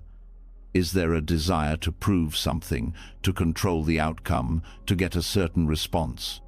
Clarity of intention changes the energy behind your words. Even the exact same sentence, sent from presence rather than fear, lands differently. People feel it. And more importantly, you feel it. Your nervous system doesn't have to brace itself for regret. You speak from alignment, not urgency. The pause also allows you to feel the body. Is there tension in your fingers, in your shoulders, in your breath? Often these signals reveal more than your thoughts do. They tell you whether you're pushing too hard, whether you're grounded, whether you're coming from defense or peace. By becoming aware of the body's state, you create space to shift it. One breath, one unclenching, one exhale. This is all it takes to move from impulse to choice. This choice doesn't only protect others, it protects your own mind. Messages sent in agitation often extend agitation. Words typed in a rush tend to carry the feeling of that rush. But when you pause, you break the cycle. You refuse to pass on restlessness. You take responsibility for the energy you contribute to the world. The sacred pause is a boundary. It holds your words back just long enough to let your heart catch up. It creates a buffer between thought and expression. In that buffer, wisdom can speak, insight can rise, emotion can settle. This is especially powerful during conflict. When emotions run high, the urge to defend or strike back can feel overwhelming, but no message sent in that state will ever bring the peace you actually want. The pause makes room for maturity, for kindness, for restraint. Restraint is not repression. It's not holding in what you truly feel. It's choosing the right moment, the right tone, and the right presence to express what matters most.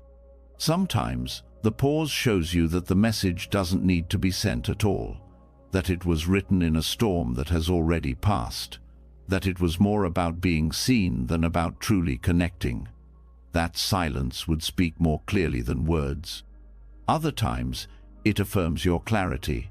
It shows you that your words are true, necessary, and kind, that what you've written holds presence, that sending it serves communication, not your ego.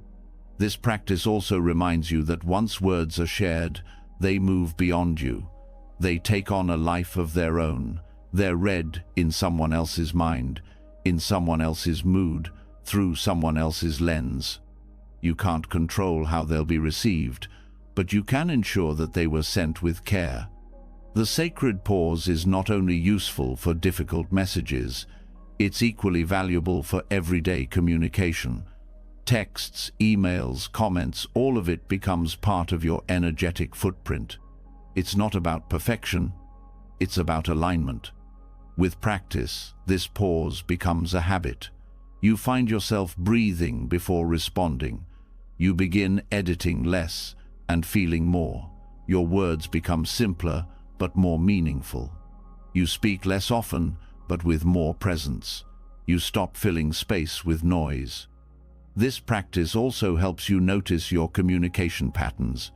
Do you write to fill space, to avoid discomfort, to chase validation? Do you say yes too quickly? Do you rush to answer out of guilt or fear of being misunderstood? Pausing before sending lets you check in with truth. Is this a real yes? Is this a clear no? Am I speaking from my center or from a script? When you honor that moment before sending, you start to live in alignment. Your words match your values. Your communication reflects your practice. You stop carrying the weight of conversations that didn't feel true. You become lighter. And people feel this shift. They may not say it directly, but they'll sense that you're speaking from presence, that you're not just reacting, that you're choosing. This builds trust. It makes space for real connection, even in a digital world. The pause also teaches patience. In a culture of speed, waiting even a few seconds feels radical. But patience brings depth. It turns messages into offerings, not just exchanges. It turns language into a mirror, not a weapon. You begin to trust the pause. You begin to rely on it. You know that your first draft isn't always your clearest. You give your words time to settle. You let them rise from stillness, not chaos. Sometimes the pause is a breath. Sometimes it's a full minute. Sometimes it's stepping away and returning later. There's no rule. There's only presence. Only the willingness to wait for truth. This is mindfulness in action. Not in theory, not in silence, but in how you speak to others, in how you show up in conversation, in how you send yourself out into the world, one word at a time. With each message, you have a choice: to rush or to rest, to perform or to connect, to react or to reflect. Let the pause show you the difference. Let it become part of your rhythm. Let it protect what matters most: your attention, your truth, your peace. That pause before sending a message taught you something subtle but transformative. The space between impulse and action is where freedom lives. In that space, you saw clearly. You felt your motives. You breathed before responding. That same awareness, turned inward, reveals an even deeper layer of experience. Beneath every thought, word, or action, something quieter is guiding you. Sensation, not emotion, not story, but the raw feeling tone underneath. In Buddhist practice, this layer is known as Vedana. It's the body's immediate response to experience, the basic flavor that arises before the mind forms opinions. Every moment carries one of three tones: pleasant, unpleasant, or neutral. These tones appear instantly, without language, without logic. They color your reactions long before you realize it. Most people are not taught to feel them. They are taught to jump, move toward the pleasant, flee the unpleasant, ignore the neutral. These reactions happen fast, often without your awareness. You chase comfort, avoid discomfort, and overlook stillness. Not because you're weak, but because you're conditioned to react instead of observe. But when you slow down enough to notice Vedana as it arises, something begins to shift.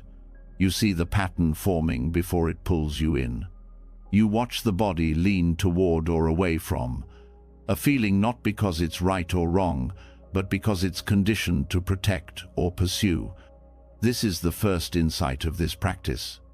Sensation drives behavior. A slight warmth can lead to attachment. A mild irritation can turn into anger. A neutral moment can trigger restlessness, not because of the content, but because of the tone the body assigns to it. You start to notice this in real time. Someone speaks, and a sensation arises. Before the meaning registers, your body has already labeled it as pleasant or not. That label determines your tone, your response, even your posture. The mind tells a story to justify it afterward, but the root is Vedana. The reactivity is already in motion. This is not a problem, it's information. When you bring attention to the feeling tone without judgment, you begin to pause. Just like the space before sending a message, there is space before reacting to sensation. That space is where awareness enters. Pleasant sensations can be enjoyed without clinging. You feel the comfort, the ease, the joy, but you don't grasp. You don't chase more. You let it be enough. You experience the pleasant without needing to repeat it endlessly. Unpleasant sensations can be felt without resistance. You notice the tightness, the burn, the contraction, but you don't escape. You stay long enough to see that discomfort is not danger, that it arises, peaks, and fades, that you can hold it without collapsing. Neutral sensations can be met with interest. You don't need constant stimulation. You don't overlook what feels empty or dull. Instead, you become curious. You notice the quiet textures of now. You see that what seems boring is often the doorway to peace. Vedana teaches impermanence directly. No feeling tone lasts. Even strong sensations shift. When you observe them without reaction, you begin to trust this truth. The craving for more, the aversion to less, they weaken, not through force, but through seeing. This seeing isn't intellectual, it's embodied. You feel the movement of sensation, the rise and fall, the way it influences thought. You stop being tricked into believing every thought is true just because the body reacts to it. You stop letting sensation define reality. You also become more compassionate. When you see how your own discomfort drives reaction, you understand others better. You see that their sharpness may be rooted in a painful tone. Their distance may come from discomfort. Their behavior may not be personal, it may be conditioned. This softens your reactivity. You become less defensive, less quick to judge, more able to stay with others, even when their presence challenges your comfort. You don't need to protect yourself with blame. You can stay with what is. Vedana also helps you recognize when craving disguises itself. Craving doesn't always feel urgent. Sometimes it's subtle, a gentle tug toward distraction, a small push towards something sweeter. But it's still movement away from now. When you see it, you can name it, not as wrong, but as impermanent. You don't need to follow it. This builds inner strength, not the strength to endure forcefully, but the strength to stay with presence, to be with sensation no matter the tone. This is true equanimity, not becoming numb, not becoming indifferent, but meeting each tone with balance. You begin to see that the body is constantly communicating, not through language, but through feeling. It shows you what it likes, what it resists, what it overlooks. When you listen, you develop a new kind of intelligence, a wisdom rooted in direct experience. And when you live from this awareness, you suffer less. Not because pain disappears, but because reaction softens. You stop fueling patterns with unconscious behavior. You respond instead of react. You stay instead of escape. Vedana practice also deepens your understanding of identity. You start to see how easily the self forms around sensation. I like this. I hate that. This makes me feel good. These become the seeds of attachment. But when you watch feeling tones without clinging, the sense of self begins to soften. You become more fluid, less fixed. You realize you are not your preferences. You are not your reactions. You are not your pleasantness or your pain. You are the awareness in which these tones arise. This seeing creates spaciousness. In daily life, this practice helps you navigate complexity. When you feel pulled by strong emotions, you pause. You check the tone beneath the story. Is this just discomfort? Is this a craving dressed up as urgency? Is this neutrality triggering boredom? You stay curious. You ask without judgment. You stay with sensation just long enough to let it speak. And often, what it says is simple. I'm here. That's all. It doesn't need fixing. It needs attention. This is mindfulness in its most refined form. Not only watching thoughts or breath, but the tone of each moment, the flavor of now, the quiet tug behind every reaction. The more you practice, the more stability you build. Sensation no longer dictates behavior. Feeling no longer becomes fate. You are no longer pulled by every push or pushed by every pull. Instead, you remain. You rest in awareness that does not cling. You listen to the language of the body, but you don't become its echo. You observe tone, but you don't let it hijack your presence. This is liberation, moment by moment.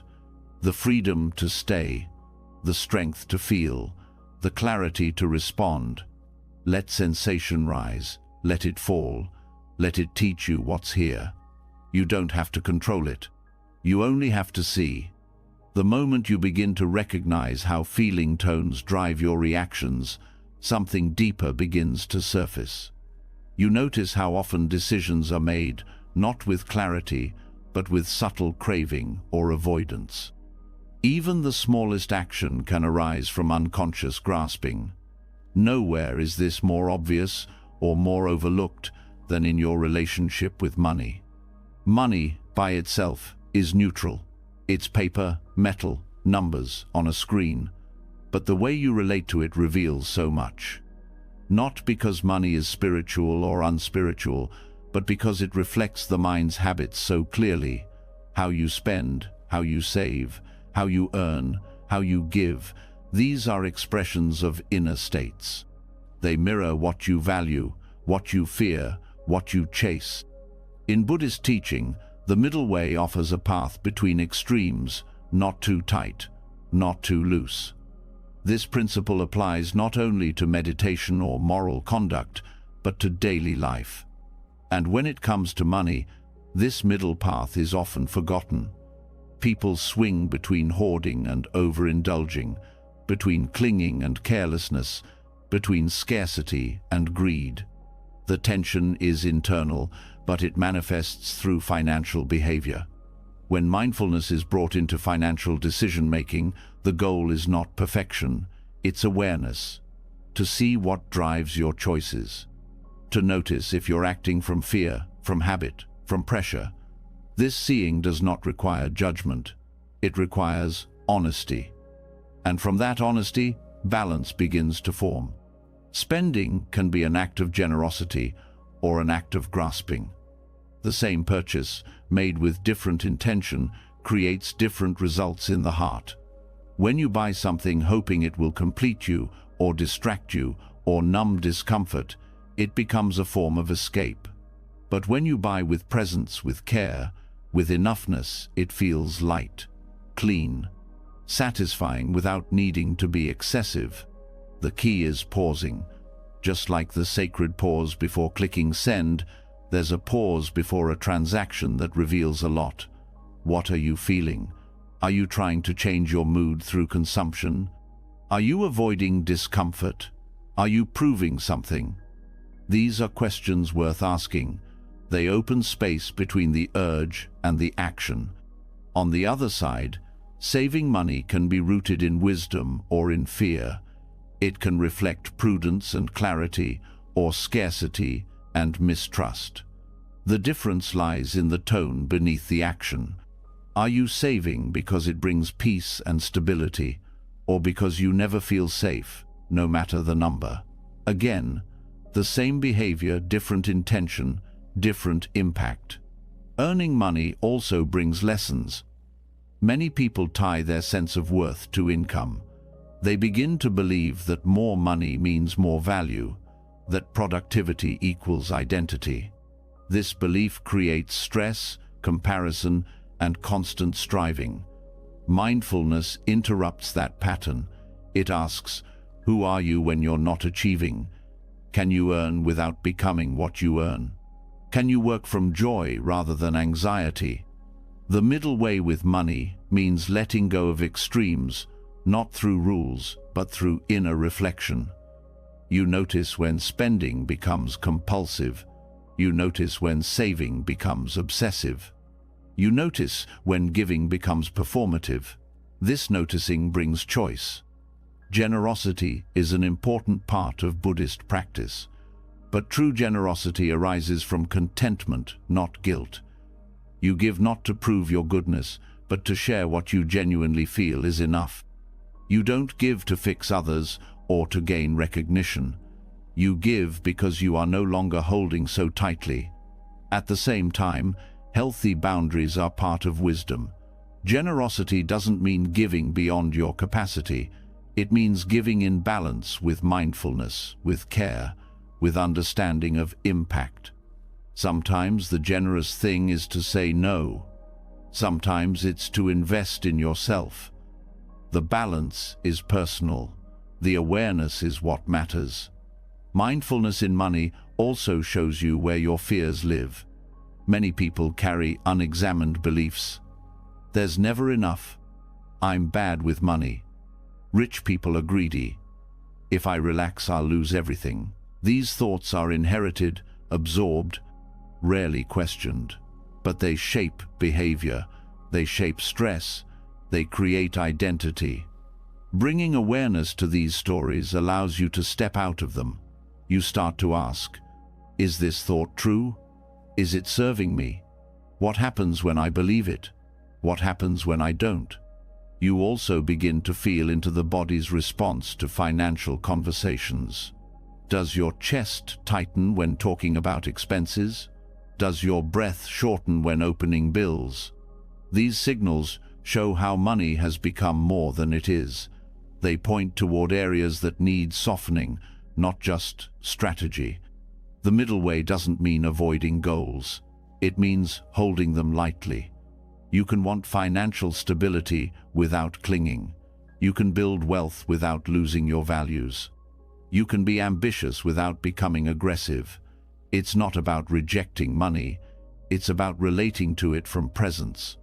Mindfulness also brings clarity to consumption, not only in what you buy, but in what you consume through attention.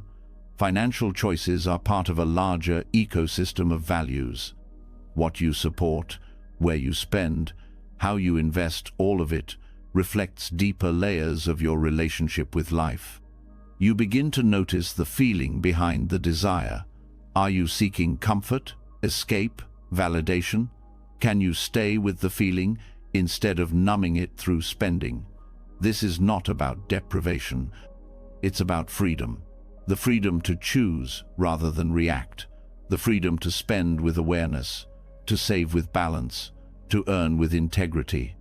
Financial mindfulness is a long path. It's not fixed overnight. But each moment of awareness brings change. You begin to see habits not as flaws, but as opportunities. You begin to feel less controlled by fear. You stop letting numbers define you. This shift doesn't require dramatic action. It begins in small ways. Checking in before spending, breathing before making a decision, reflecting after a financial interaction. These moments add up. They shape new patterns. They build trust not just in money, but in yourself. You start to feel peace not from accumulation, but from alignment. You begin to live from enoughness. You let go of constant comparison. You release the belief that your value rises and falls with your bank account. You begin to see money not as the goal, but as a mirror. It shows where you grasp, where you fear, where you resist. It also shows where you trust, where you give, where you rest.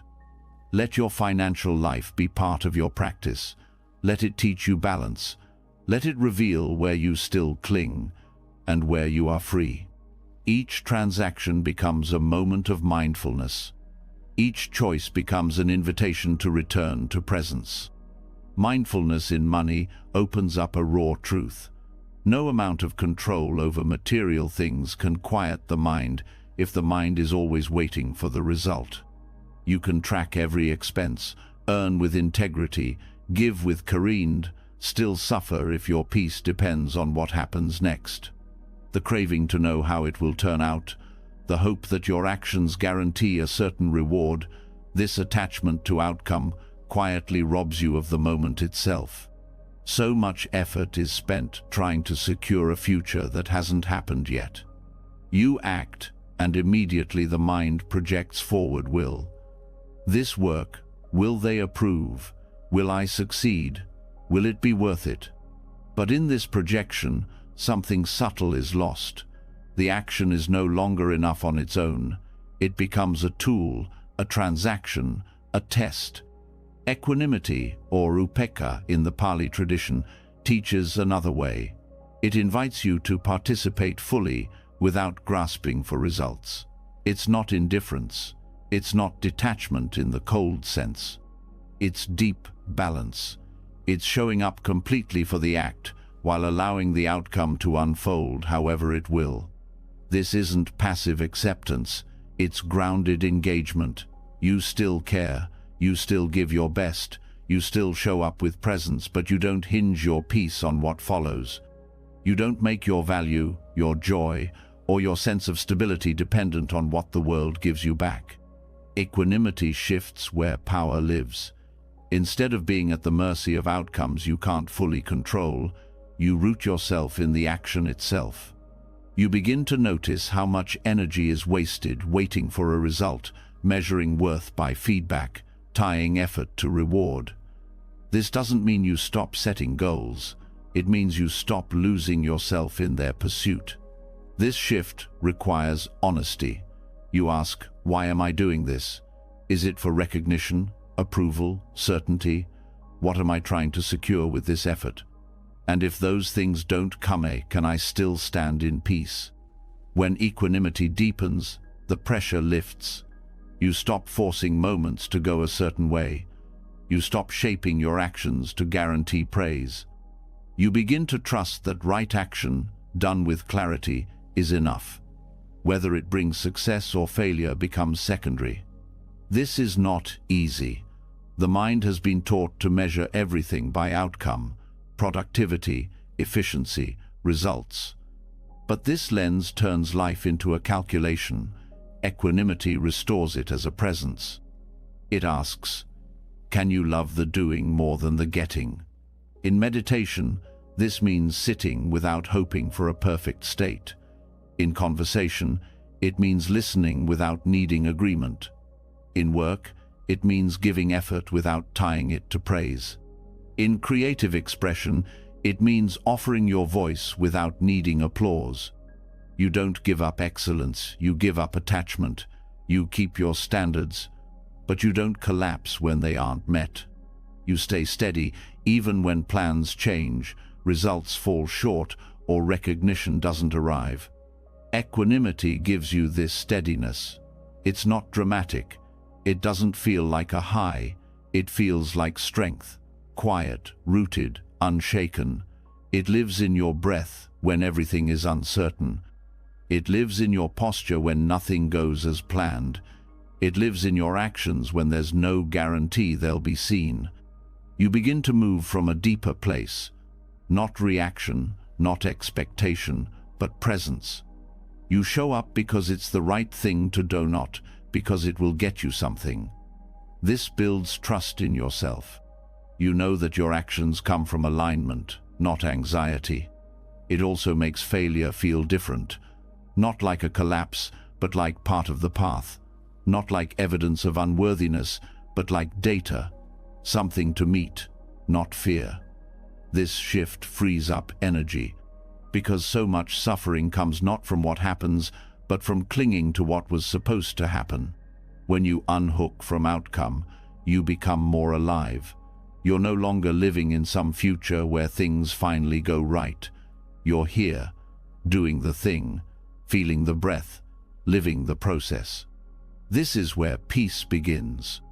This doesn't mean you stop caring. It means you care without losing your center. You love without controlling. You give without demanding return.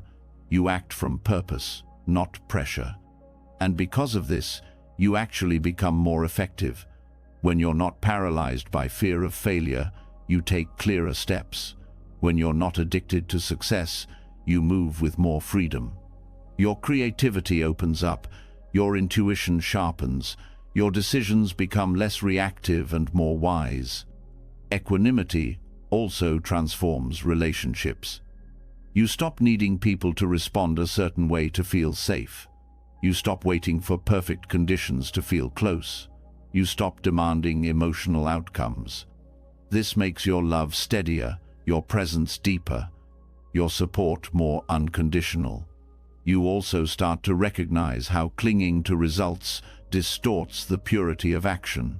You notice the subtle tension when you expect praise, the tightness when things don't unfold the way you hoped, the crash when the reward isn't what you imagined. Equanimity softens all of this. It reminds you that your peace doesn't need a specific story to unfold. It brings you back to this breath, this choice, this presence. You begin to live more from being than from bargaining. This practice is not about pretending not to care. It's about caring from a deeper place, a place not shaken by change, a place not defined by success, a place not caught in control. You keep engaging fully but from stillness, not striving. Letting go of outcome also deepens humility. You realize you don't control as much as you thought. You stop demanding that life meet your timeline. You stop taking credit for everything that goes well, blame for everything that doesn't.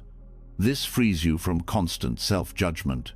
You still learn, you still refine, you still take feedback, but you do it from a grounded place. You are no longer crushed by imperfection or inflated by praise. You begin to rest in your own integrity, not in others' approval. Equanimity doesn't mean you disconnect. It means you show up without needing to be rescued by results. It means you give without attachment, receive without grasping, release without regret. And slowly, your nervous system learns this balance. Your breath becomes more steady, your reactions more calm, your attention more anchored in now. You stop chasing the next thing to feel whole. You live with what is. Let each action become its own reward. Let each step be complete in itself. Let your presence be the outcome. And let that be enough. Letting go of outcomes returns you to the purity of the present. You begin to notice the quiet power in showing up for what's right in front of you without demanding it turn into something else. This shift toward equanimity naturally draws your attention closer to your daily actions, not just the big ones, but the smallest gestures, the ordinary tasks, the overlooked details that shape how you live. And one of the most powerful places this awareness can take root is in how you care for your space. Cleaning is often seen as a chore, something to get through, a task to finish so life can resume. But in Zen teachings, cleaning is not a break from practice, it is the practice. Sweeping, wiping, organizing, putting things in order, these become expressions of mindfulness, devotion, and deep care. Not because they are grand, but because they are fully lived. When you bring presence into housework, everything changes. The act becomes slower, more intentional. Your attention begins to rest, not on the end result, but on the texture of movement. The hand gripping the broom, the sweep across the floor, the sound of cloth on surface. Each detail becomes its own moment of awareness. This is not romanticizing labor, it's meeting it with respect. So often, people rush through daily life, postponing peace until the room looks perfect. But peace doesn't come after everything is spotless. It arises when you become fully engaged in what your hands are doing now. Sweeping meditation invites you to treat space not as something to conquer, but as something to honor. The room you clean is not just physical, it reflects your state of mind. Clutter isn't just mess. It can be a symbol of scattered attention, unprocessed emotions, postponed choices. When you begin to clean mindfully, you begin to clear more than dust. You start to see what you've been avoiding. Each item has a story, a memory, a weight. Bringing mindfulness to these objects allows you to let go of what no longer serves, not out of frustration, but out of clarity. You begin to choose what to keep, not based on guilt or habit, but based on alignment. Does this item support presence? Does it uplift or drain? Is it connected to who you are becoming? This awareness turns cleaning into release. Every sweep of the broom is a letting go. Every wiped surface is a return to simplicity. You're not trying to perfect your home. You're using it as a mirror to reconnect with what matters. Zen tradition treats each space as sacred not because it is fancy, but because it is alive with attention. Monks clean their temples not as maintenance, but as meditation. They polish floors as if tending to their own hearts. They wipe windows to clear the fog from their minds. The space is not separate from the self, it reflects it. You can bring this same energy into your home, not by copying ritual, but by changing how you show up. Pause before you begin. Feel your breath. Set down the idea that you need to hurry. Begin with one corner. Notice the sensations, the resistance, the small satisfaction of movement. Let each step be complete. When you wash a dish, just wash. When you fold laundry, just fold. You may notice thoughts trying to pull you away into plans, judgments, distractions. That's okay. Each time you return to the cloth in your hand or the movement of your arm, you're training your attention. You're not cleaning for peace later. You're discovering peace now. This type of engagement can shift your entire experience of your environment. You begin to feel more grounded in your space. It becomes less of a container and more of a companion. You care for it not out of obligation, but out of respect for the present. You also begin to notice your habits. Do you pile things up when you feel overwhelmed? Do you avoid certain corners? Do you hold on to items that carry old versions of yourself? These small acts hold clues. They show where your energy is stuck, where your attention needs to return. Cleaning becomes a way to come back to your body. You feel the weight of objects, the pressure in your muscles, the rhythm of movement. These aren't separate from mindfulness, they are expressions of it. And unlike many forms of meditation, this one has visible results. The surface becomes clear, the room becomes lighter. But more importantly, your mind feels more spacious, your breath flows easier, your body relaxes. Not because everything is perfect, but because you are no longer fighting the moment. This practice also teaches impermanence. No matter how well you clean, dust returns. Things shift. Life happens. You stop aiming for a frozen state of perfection. You learn to care without clinging. You meet each task as it comes, again and again, with steadiness. There is no endpoint, no moment when everything stays fixed. But this becomes liberating. You stop waiting for arrival. You start participating, fully, gently, consistently. This approach to care extends beyond your home. It begins to affect how you treat your body, your schedule, your relationships. You stop waiting for the big transformation. You start showing up for the small moments with heart. You no longer clean as escape. You clean as embodiment. You arrange your environment to reflect your values. You put things in place not because you're controlling, but because order supports attention. You are not forcing stillness. You're creating space for it to rise naturally. Sweeping meditation is not about efficiency. It's not a hack for productivity. It's an invitation to return, over and over, to now, to the action, to the breath. There is beauty in rhythm, in repetition, in the way the same motion, done with care, begins to soften the mind. You begin to find joy in the simplicity of task, in the weight of a warm towel, in the sound of water in a bucket, in the scent of fresh air moving through a window.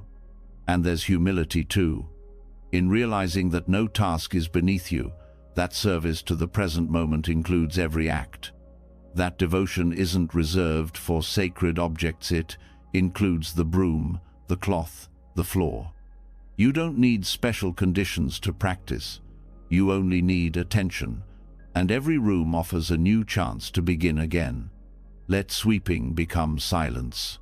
Let folding become stillness. Let your space become a field of presence. And let presence become your home. As the cloth smooths across a surface and the broom clears a path, something begins to open, not just space in the room, but space in the heart. Cleaning with presence reveals that simplicity holds wisdom. The act becomes less about tidiness and more about returning to awareness. And once the outer space begins to reflect inner stillness, something deeper is ready to be seen. What if the moment itself was not just something to pass through, but something to listen to? The present moment is not empty. It carries messages, not in words, but in truth that the body feels, the heart understands, and the mind often misses. In Buddhist teaching, there is a way of relating to life that invites you to see not just events and experiences, but the moment itself as a teacher, as a bodhisattva. Not a figure outside of you, but a living field of guidance always showing you what's real. This is not poetic. It is deeply practical. When you begin to relate to now as something intelligent, not as an obstacle or waiting room, but as an awake presence, you stop resisting what arises. You start listening, not for answers, but for insight. Each sensation, thought, or feeling that arises becomes a mirror. It reflects your habits. It shows where you lean too far forward or pull too far back. The moment becomes a kind of friend, one who doesn't flatter or blame, one who meets you exactly where you are, over and over again, without tiring. There is no past version of you it prefers, no future version it's waiting for. It simply offers what is, and in doing so, gives you a chance to wake up to how you meet life. In Zen, the ordinary is often treated with great care because it's seen as the path itself, not a distraction, not a delay. The way you pour tea, the way you walk across a room, the way you speak to someone in passing, these are not background noise. These are Dharma gates. Each one opens to show you how you're relating to what's here, with clinging, with resistance, with openness. When the present moment is seen this way, irritation becomes instruction, delay becomes teaching, joy becomes a pointer, not something to keep, but something to understand. There is no such thing as wasted time when every moment is a message, not a command, but a gentle question. What are you holding right now? Can you see it? Can you release it? This way of relating to now brings humility. You stop needing to control everything. You begin to feel supported by something you can't name but can sense, not as a force that fixes your life, but as a mirror that never stops showing you what's real. When you feel anxious, the moment shows you your relationship with uncertainty. When you feel frustrated, it shows you your expectations. When you feel joy, it shows you how open you are to life as it is. And when you feel numb, it shows you your tendency to disconnect when things don't match your preferences. This isn't analysis, it's direct contact. You begin to feel how the body responds to now. The breath shortens or lengthens, the shoulders tense or release, the face hardens or softens. All of this is feedback, not judgment, but reflection. The more you tune into this feedback, the more you learn to stay, not out of duty, but out of respect. The present moment is not asking you to be perfect, it's asking you to be honest, to meet what arises without turning away, to see discomfort not as a failure, but as a chance to recognize what you still avoid. In this light, even boredom becomes valuable, not something to fill, but something to feel. Often, boredom is a refusal to meet what is. It's not the absence of stimulation, it's the absence of willingness. The moment asks, can you stay here even when it doesn't entertain you? Can you be with this simplicity? Relating to now as a teacher also dissolves urgency. You stop needing to figure out your whole path. You begin to trust that each moment will show you the next step, not the whole journey, just enough. This trust doesn't come from belief. It comes from experience, from seeing again and again that when you pay attention, you're guided. That guidance may not be comfortable. It may point to your impatience, your pride, your fear, but it never attacks. It only reveals. And with each reveal, you have the choice to react or to respond, to contract or to soften, to judge or to stay curious. The more you respond with curiosity, the more peaceful the moment becomes. Not because the content changes, but because your posture toward it does. You become less like a fighter and more like a student, not passive, but receptive. This receptivity is powerful. It opens insight. It invites you to stop looking for life to deliver peace and start meeting peace in the act of presence. You stop needing the moment to be different. You begin to meet it as it is, and in that meeting, something opens, a calm, a clarity, a grounded sense of being that isn't dependent on what's happening. Even difficulty becomes part of the practice. You no longer ask, why is this happening to me? But instead, what is this moment showing me? This shift removes blame. It removes self-pity. It invites courage, not the loud kind, but the quiet kind that stays when things feel hard. Seeing the present as a bodhisattva also transforms your sense of timing. You realize that nothing is late, that lessons come when they're ready to be seen. That resistance often delays learning, but it never erases it. What needs to be faced will return not as punishment, but as kindness. Life is not trying to trap you, it's trying to free you. But it can only do so if you're willing to look. This is not a heavy practice. It's light because it's real. You stop pretending. You start listening. And slowly, you realize that presence is not just neutral ground, it's sacred ground. Not because it's quiet, but because it's honest. You begin to feel at home in your own awareness, not needing to be more, not needing to escape. You also learn to see others differently.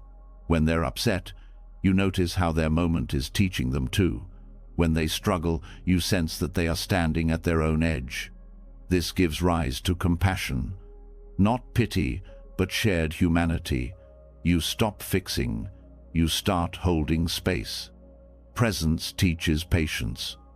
With yourself, with others, with the process. You realize there's nothing to rush, nothing to force.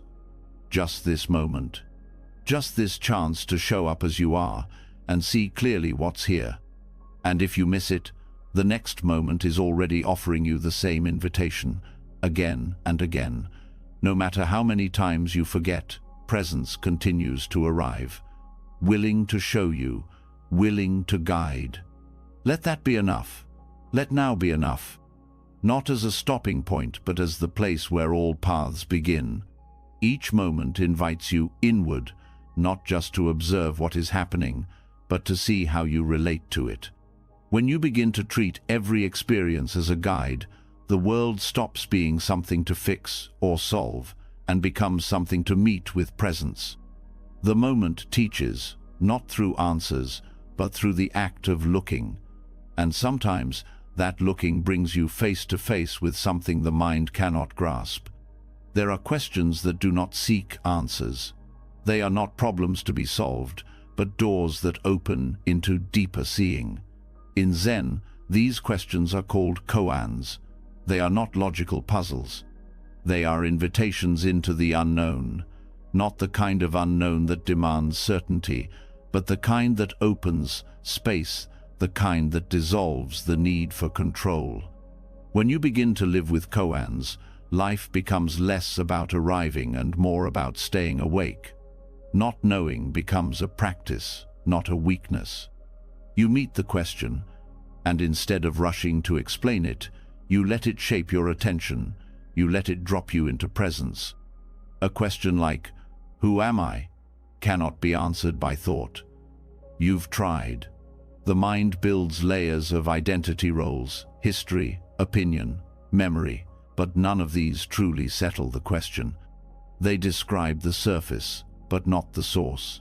When you stay with the question without rushing past it, something shifts. You begin to sense the quiet underneath the self. Not a conclusion, but a vastness. This is the purpose of the koanot, to give you something new to believe, but to take away what you thought you knew, to show you the limits of language, of analysis, of strategy. You meet the edge of mind, and instead of resisting, you relax into it. The mystery becomes not a threat, but a refuge. Other koans ask, "What is this?" pointing not to a thing, but to the experience of the moment. This breath, this sensation, this sound, you're not asked to define it, only to meet it, to sit with it without labeling, without turning it into something. The practice is not in the thinking, but in the looking. It's in the way the question draws your attention back to now, over and over again. Mystery becomes a path to presence because it breaks the habit of control. The mind wants certainty. It wants closure. It wants to know what's coming. But reality doesn't obey that desire. Life keeps changing. The self keeps shifting. The ground keeps moving. When you meet life as a koan, you begin to work with this movement rather than against it. Letting the world be a koan means living without needing everything to make sense. It means allowing space for confusion, wonder, ambiguity. These are not things to escape. They are part of your experience. They teach patience. They deepen humility. There is a softness that grows when you stop needing answers. You stop forcing things to resolve. You start listening more carefully. You begin to sense meaning, not in explanation, but in attention. Not in the conclusion, but in the way you stay with the question. This does not mean becoming passive. It means becoming present. It means showing up without armor, without needing to appear like you've figured everything out. You live honestly inside, not knowing. You move from curiosity rather than certainty. Koans are not always formal. Life offers them every day. A moment of loss, a moment of silence, a change you didn't expect, a longing you can't explain. Instead of demanding clarity, you pause. You breathe. You stay with the discomfort, not to fix it, but to learn from it. This builds inner spaciousness. You stop collapsing around problems. You allow them to live for a while without rushing them out. The same way a fire needs space to breathe, questions need space to unfold. They don't always burn clean. Some smolder for years, That's okay. Their presence shapes you. You also begin to see the difference between mental inquiry and direct experience. Mental inquiry stays in loops, it circles, debates, analyzes. Direct experience opens. It includes sensation, breath, silence, emotion. When you meet a koan with the body, not just the mind, it touches something deeper. It changes how you hold your life. Letting mystery become mindfulness means releasing the need to be the one who always knows. It means welcoming surprise. It means no longer fearing what you don't understand. This creates a different kind of confidence, the kind built on answers, but the kind built on presence. You become less interested in proving and more interested in perceiving. You begin to hear what's under the words. You notice what's beneath the surface of moments. You trust your capacity to stay, even when you don't know what comes next. This kind of attention changes your relationship with discomfort. When pain arises, you don't immediately try to escape it. You meet it with curiosity. What is this? Becomes your anchor. Not to dissect, but to witness. Even suffering becomes a teacher when you don't run from it. Mystery teaches you how to soften, not because everything is resolved, but because you stop expecting it to be. You stop resisting what can't be forced. You stop demanding closure before you're ready. This creates a deep kind of peace, the kind that's not dependent on knowing how things will turn out. You begin to live more from the senses, more from presence. The world becomes less a thing to figure out and more a field to enter. You walk with awareness. You breathe with care. You meet people with less projection. You stay open. Even spiritual questions become less about reaching some final answer and more about being reshaped by the asking. You notice how different you feel when you ask sincerely, without trying to control the outcome. You learn to rest in that space. You stop trying to grasp the truth. You start to let it unfold through experience, through small insights, through moments of stillness, through everyday life. This doesn't mean you give up critical thinking. It means you see its limits. You use the mind when it serves, and you rest in presence when it doesn't. You let thought be a tool, not a master. Koans are not about solving anything. They are about dissolving the barriers between you and the moment. They open a kind of seeing that is not stuck in separation. You don't need to arrive anywhere. You begin to sense you were never really separate from what you were seeking. Living this way doesn't require special knowledge. It requires attention, willingness, a quiet heart. You can meet mystery in a sip of tea, in a glance, in a question that echoes without resolution. You don't have to answer, "Who am I?" You can live the question, feel its presence in your breath, in your speech, in the way you meet others. You don't have to define it. You only have to meet it with honesty. Let the world remain a little uncertain. Let each day carry a little unknown. Not because you gave up on clarity, but because you discovered something more powerful than explanation. Let each question deepen your attention.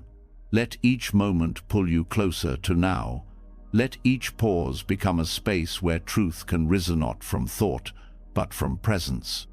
Sitting with a question you cannot answer softens the mind's need to organize everything into neat categories. When you stop forcing clarity and start listening to mystery, awareness stretches beyond logic. This quiet, wordless space allows you to see how much of your experience is shaped not by reality, but by language. The moment something is named, it's no longer raw. It becomes a concept, filtered through memory, expectation, and belief. Practicing presence without language means learning to see before the mind calls something by its name. It means meeting the world directly, through the senses, before thinking steps in to organize, define, and interpret. This is not a rejection of thought. It's a return to what comes before thought. When you let go of naming, you begin to see that much of what you call reality is actually a mental map layered on top of perception. You hear a sound and label it. You feel a sensation and describe it. You see a person and instantly associate them with a role, a memory, an assumption. But what happens when you pause before the label? What remains when you strip away the word? What's left is the raw texture of experience, the vibration of sound, the movement of color, the temperature of emotion. These are not ideas, they are not conclusions, they are simply what is. When you rest in this space, you begin to feel more alive, not because something dramatic is happening, but because you are finally meeting life without the filter of labels. This practice is subtle but profound. You begin to notice how language rushes in, trying to control. When a feeling arises, the mind wants to name it sadness, frustration, boredom. But these names often carry stories. They shape how you hold the experience. When you release the name, you meet the sensation as it is: heavy, tight, warm, moving, pulsing. No longer a concept, just sensation unfolding in real time. Letting go of labels doesn't mean losing awareness. It means refining it. It means being so close to the experience that the need to describe it dissolves. This closeness is intimate. It brings you into direct contact with your moment-to-moment experience in a way that thinking never can. The same is true with sight. You look at something and the mind immediately defines it: a cup, a tree, a chair. But without the word, there's only shape, light, shadow, edge. The eye receives a world far more alive than the one the mind repeats to itself. This way of seeing breaks the habit of living through memory. You stop relating to things based on your last encounter with them. You stop seeing people as characters in your internal narrative. You begin to meet everything freshly, not as an idea, but as a living event. This creates openness. The world is no longer made of fixed objects and roles. It's made of changing patterns of experience, each one new, each one unknowable until it's felt. When you stop naming, your attention becomes sharper, more still, not frozen, but clear. You no longer need to think about what you're experiencing. You're simply with it, fully. The thinking mind quiets, not because you're suppressing it, but because it's no longer needed. This is not about rejecting language entirely. Words are useful. They allow communication. They give form to ideas. But when it comes to presence, they can also become barriers. The word pain can become heavier than the actual sensation. The word love can become more complex than the feeling itself. Language adds layers, sometimes too many. Practicing presence without language also reveals how often thinking is a form of distance. Naming something creates a gap. You observe, then label, then react to the label. But when you skip the label, you stay with the thing itself. This closeness brings intimacy. It also brings honesty. You can't lie to yourself when you're with direct experience. This practice can begin anywhere: sitting, walking, eating, washing your hands. Instead of saying, "This is warm water," feel the warmth. Instead of thinking, "This is my breath," feel the breath move through the body. Let your awareness return to what is here before the mind organizes it. Even emotions can be met in this way. Instead of saying, "I am anxious," notice what anxiety feels like without the word. Is it tightness, fluttering, restlessness? Is it located somewhere in the body, or is it more diffuse? When you explore the raw experience without labeling, the story loses its grip. This way of practicing also allows you to see how temporary everything is.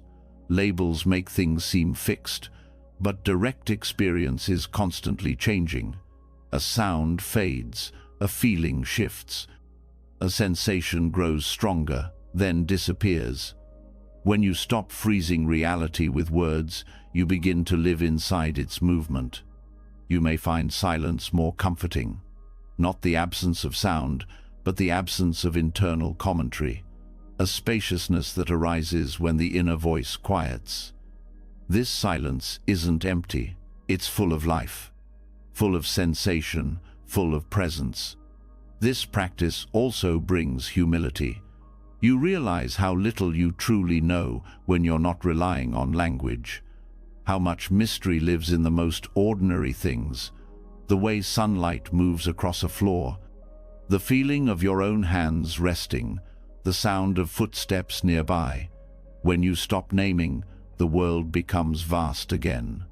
Letting go of naming also softens judgment. Without labels, there is no good or bad sound, no beautiful or ugly sight, no right or wrong feeling.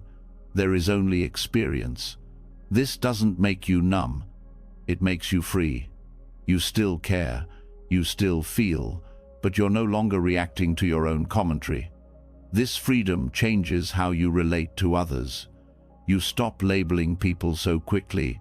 You meet them as they are, not as who you think they are. You listen more closely. You speak more clearly. You connect beyond roles. This isn't detachment, it's deeper connection. It's attention that doesn't reduce or limit. It's awareness that stays open. You can carry this practice into daily life. When you eat, notice the taste before calling it sweet or salty. When you walk, feel the steps without narrating them. When you listen, hear the tone before interpreting the meaning. These moments build presence. They build clarity. Over time, your relationship with thought itself changes. You stop being afraid of silence. You stop needing to think in order to feel alive. You begin to trust perception. You trust being. Let yourself see before you speak. Let yourself feel before you explain. Let yourself hear before you define. Let each moment arrive without the weight of labels. Let presence speak without words. When you stop naming experience, the world becomes still. Words fall away, and what's left is raw, direct contact. This is not absence, it is a new kind of presence, a fuller one. Without labels, perception deepens. You are no longer describing the moment, you are inside it. And in this new space, something even quieter becomes visible. Know what you're looking at, not what you're thinking about, but what exists before and between your thoughts. The breath is still moving, awareness is still present, but something else is opening the gap. The mind rarely pays attention to the space between thoughts. It follows one idea after another, one image, one sentence, always chasing content. The pause is ignored, skipped over, filled instantly with the next thought. But if you begin to notice the space itself, the quiet between the noise, your awareness deepens into something far more subtle and transformative. This space is not empty in the way the mind might expect. It's not a void, and it's not blankness. It is alive with stillness. It holds awareness without effort. It is what allows thought to come and go. It is the background that has never left, no matter how loud the mental activity becomes.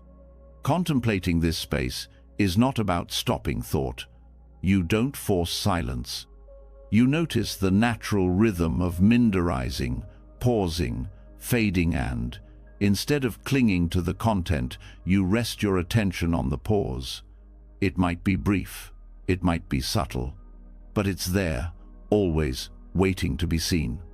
The breath can be your guide in this, because while thoughts move unpredictably, the breath remains steady. Between the inhale and the exhale, and again between the exhale and the next inhale, there is a still point. It doesn't last long, but in that pause, something shifts. The body is not doing. The mind is not busy, and presence has no effort. This is not the breath as a focus, it's the breath as a doorway.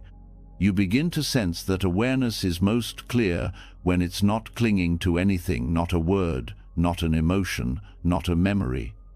The gap between thoughts is not a distraction from life, it is life without commentary. It's the part of experience that's always overlooked because it doesn't call attention to itself. It doesn't feel like stimulation, but the longer you rest in it, the more it reveals its depth. It teaches you patience. In that pause, there is no rush, no urgency. There is only being. The mind isn't pulling you into the future or replaying the past. The nervous system relaxes, the body softens, and you feel what it means to be here without needing anything else. The breath between thoughts shows you that awareness doesn't need content to exist. You don't need to think to know that you are. You don't need to label to feel. You don't need to chase clarity to experience peace. The mind tries to fill every space. But the most profound realizations often come not from thinking more, but from pausing long enough to notice what already is. The more you stay with this pause, the more the mind's patterns become visible. You start to see how quickly it jumps, how uncomfortable it is with stillness, how it fills silence with planning, remembering, predicting, not because those thoughts are bad, but because they've become habitual, automatic, and the pause interrupts that automation. This interruption is where freedom lives, not because it erases thoughts, but because it reveals that you are not those thoughts. They pass, you stay. The gap shows you that awareness doesn't begin and end with each mental event. It flows through them, but it's not made of them. You also begin to see that the gap is not something to grasp. The moment you try to hold it, it disappears. This teaches you subtle letting go. You can't possess presence. You can only return to it. You can only fall into it gently, like settling into the quiet under the noise. Resting in the pause also loosens identification with story. Without the constant narration, you begin to feel what it's like to just be without defining yourself, without comparing, without performing. This presence is not dull. It's deeply alive, more awake than any thought, because it's not filtered. It doesn't require belief. In the space between thoughts, self-consciousness falls away. There's no need to reflect on how you appear. There's no narrative being rehearsed. There's just experience, direct, immediate, fresh. This clarity changes how you respond to the world. When you can rest in stillness, your reactions become slower. You respond rather than reflexively act. You listen more carefully. You speak with more intention. The pause becomes part of your rhythm. It doesn't have to be long. Even one breath, one small moment of silence before the next thought can bring you back to this grounded awareness.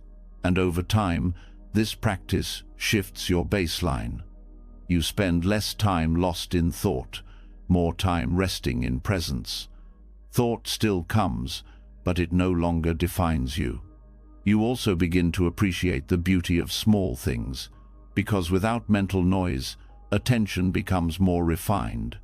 A single sound, a brief glance, the warmth of your hands, the rhythm of walking. These moments are no longer background. They're part of the richness that silence makes visible. This practice also reveals how presence doesn't need to be achieved. It's not a goal, it's what remains when striving stops. The breath keeps moving, the heart keeps beating, and the awareness behind it all remains steady, whether thoughts are loud or silent. Even in difficult moments, the space is there, not to escape pain, but to hold it, to be with it in a way that doesn't add layers. You see that pain comes and goes, but the stillness underneath is not broken. It's not overwhelmed. It stays. This insight brings trust. Trust in experience. Trust in presence. Trust in the knowing that isn't dependent on thinking. You don't have to control everything. You don't have to solve every problem immediately. You can rest in the pause and let clarity arise naturally. Over time, the pause teaches you a new relationship with time. You're no longer measuring every second. You're not rushing to get to the next task. You're not consumed by what's next. You're here. Not floating, but grounded. Not spacing out, but tuning in. This grounded awareness is not distant. It's intimate. It includes everything: sound, sensation, thought, silence. But it clings to nothing. It doesn't pick favorites. It just notices. And in that noticing, peace becomes less a feeling and more a way of being. The breath between thoughts is your access point. It's the reminder that you're not the storm. You're the sky it moves through. You're not the voice. You're the silence behind it. You're not the story. You're the presence reading it. Let yourself rest in that. Let the space hold you. No need to explain it. No need to define it. Just return. And stay. The breath between thoughts leads you to the edge of identity, not as something dramatic, but as a quiet moment where nothing is being held. In that stillness, there's no story being told, no role being played, no definition being clung to. It's just awareness, alive and present. You don't disappear in this space, you become more honest. Without the mask, without the name, without the job to do, something opens, something real. In everyday life, so much energy goes into holding roles. You step into identities because they feel necessary. You're a parent, a worker, a partner, a teacher, a helper. These roles shape how you speak, how you move, how you think. They provide structure, but over time, they can become rigid. What began as expression becomes performance. What began as connection becomes pressure. The identity starts to speak louder than the person underneath it. Releasing roles doesn't mean rejecting responsibility. It doesn't mean abandoning commitments. It means not mistaking the role for the self. It means recognizing when your attention is being consumed by an image you feel you must maintain. When your presence becomes conditional on being seen a certain way, this awareness is subtle.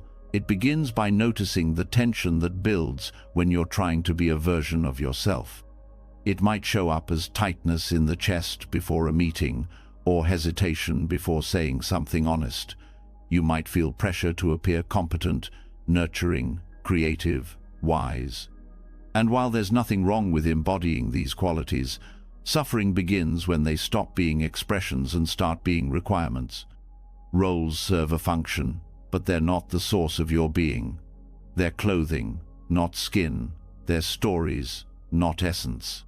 Mindfulness helps you step back not to escape your life, but to live it more freely. When you see the role, you stop being controlled by it. You begin to act with presence, not performance. This shift doesn't have to be dramatic. It happens in small moments, speaking honestly rather than strategically, listening without the need to fix, moving through the day without carrying the weight of how you're supposed to appear. These moments return you to what's underneath, the part of you that simply is. In relationships, this is especially important. Roles can shape how you show up. You become the strong one, the dependable one, the quiet one, the one who holds everything together. But what if that image no longer serves you? What if it's costing you authenticity? Letting go of roles allows more honesty to enter your connections. You stop managing perception and start allowing presence. You become more curious, more open, more real. You don't need to prove anything. You just meet each moment with what's true now, not what was true yesterday or what's expected tomorrow. This openness creates intimacy. It removes the layers of identity that often block connection. You don't have to be impressive or wise or put together. You just have to be here. And in that space, others feel more free too. They no longer have to keep up their roles around you. You give them permission by your own presence to drop the mask. In solitude, this practice becomes even more powerful. When no one is watching, who are you? When there's nothing to perform, what remains? These questions are not about answers. They're about attention. They invite you to explore the quiet presence that doesn't need definition. Often, people seek identity to feel secure, to know who they are in a world of change. But this kind of security is fragile. It's based on things that can shift: job titles, family roles, artistic labels, achievements. When those things change, the self can feel lost. But mindfulness shows you that there is something steady beneath all those layers, a presence that doesn't need to be named. This doesn't mean becoming no one. It means becoming fully present with whatever is arising, without needing to filter it through a fixed image. It means being soft enough to change, open enough to listen, honest enough to admit you don't always know. Letting go of roles also allows more creativity. When you're not boxed in by identity, you begin to move with more freedom. You try things without needing to be good at them. You speak without rehearsing. You create without worrying if it fits the image you've built. This freedom brings joy. Not because you're escaping responsibility, but because you're reconnecting with expression that comes from the present, not from pressure. This practice also brings lightness to moments of failure. When you're not clinging to identity, you don't have to defend mistakes. You don't have to protect an image. You can say, "That didn't work," and move on. You don't collapse into shame because your sense of self isn't tied to constant performance. It also brings peace to moments of success. You enjoy the experience without needing to cling to it. You know that roles will shift, praise will pass, and titles will fade, but presence remains. You're not grasping to be someone, you're resting in being. The more you return to this presence, the less you fear change. You don't need the world to reflect a fixed version of you. You don't need others to affirm your role. You're not trying to be seen in a certain way. You're showing up to each moment with a clear heart. This doesn't mean you lose passion or purpose. In fact, it refines them. When you're not doing things to protect a role, your actions become cleaner. You write because it moves you. You help because it feels right. You lead because it's needed. You stop confusing expression with identity. You begin to live with more honesty. You let yourself feel what you feel without editing. You stop pushing away the parts of yourself that don't fit the role. You begin to include everything: uncertainty, doubt, joy, silence. This inclusiveness becomes strength. It creates a sense of wholeness. You don't have to split yourself into parts. You don't have to carry the burden of being one thing all the time. You allow yourself to be human. Letting go of identity tags doesn't remove you from the world. It returns you to it more deeply. You engage not as a role, but as presence. You speak not as a character, but as awareness. You relate not through labels, but through being. This is not about erasing who you are. It's about seeing what's real beneath what's assumed. It's about loosening the grip of performance so that truth can breathe. Let yourself meet this moment without needing to be anything. Let yourself be enough without the role. Let yourself rest in what doesn't change when all the names fall away. When roles are released and the need to be someone softens, presence becomes simpler, not smaller, but more true. You start to meet the moment without effort, without the heavy filter of performance. And in this openness, awareness becomes sensitive to details you may have overlooked. What once felt ordinary now reveals texture, tone, and tension. Even the way your body interacts with the world becomes a mirror for your state of mind, not in concept, but in contact. The way you touch things tells a story, one worth listening to. Start with something as simple as holding a cup. The fingers wrap around the handle, the palm supports its weight, the wrist adjusts its balance. This moment too is a practice. It's not about perfection. It's about the quality of attention you bring to the act.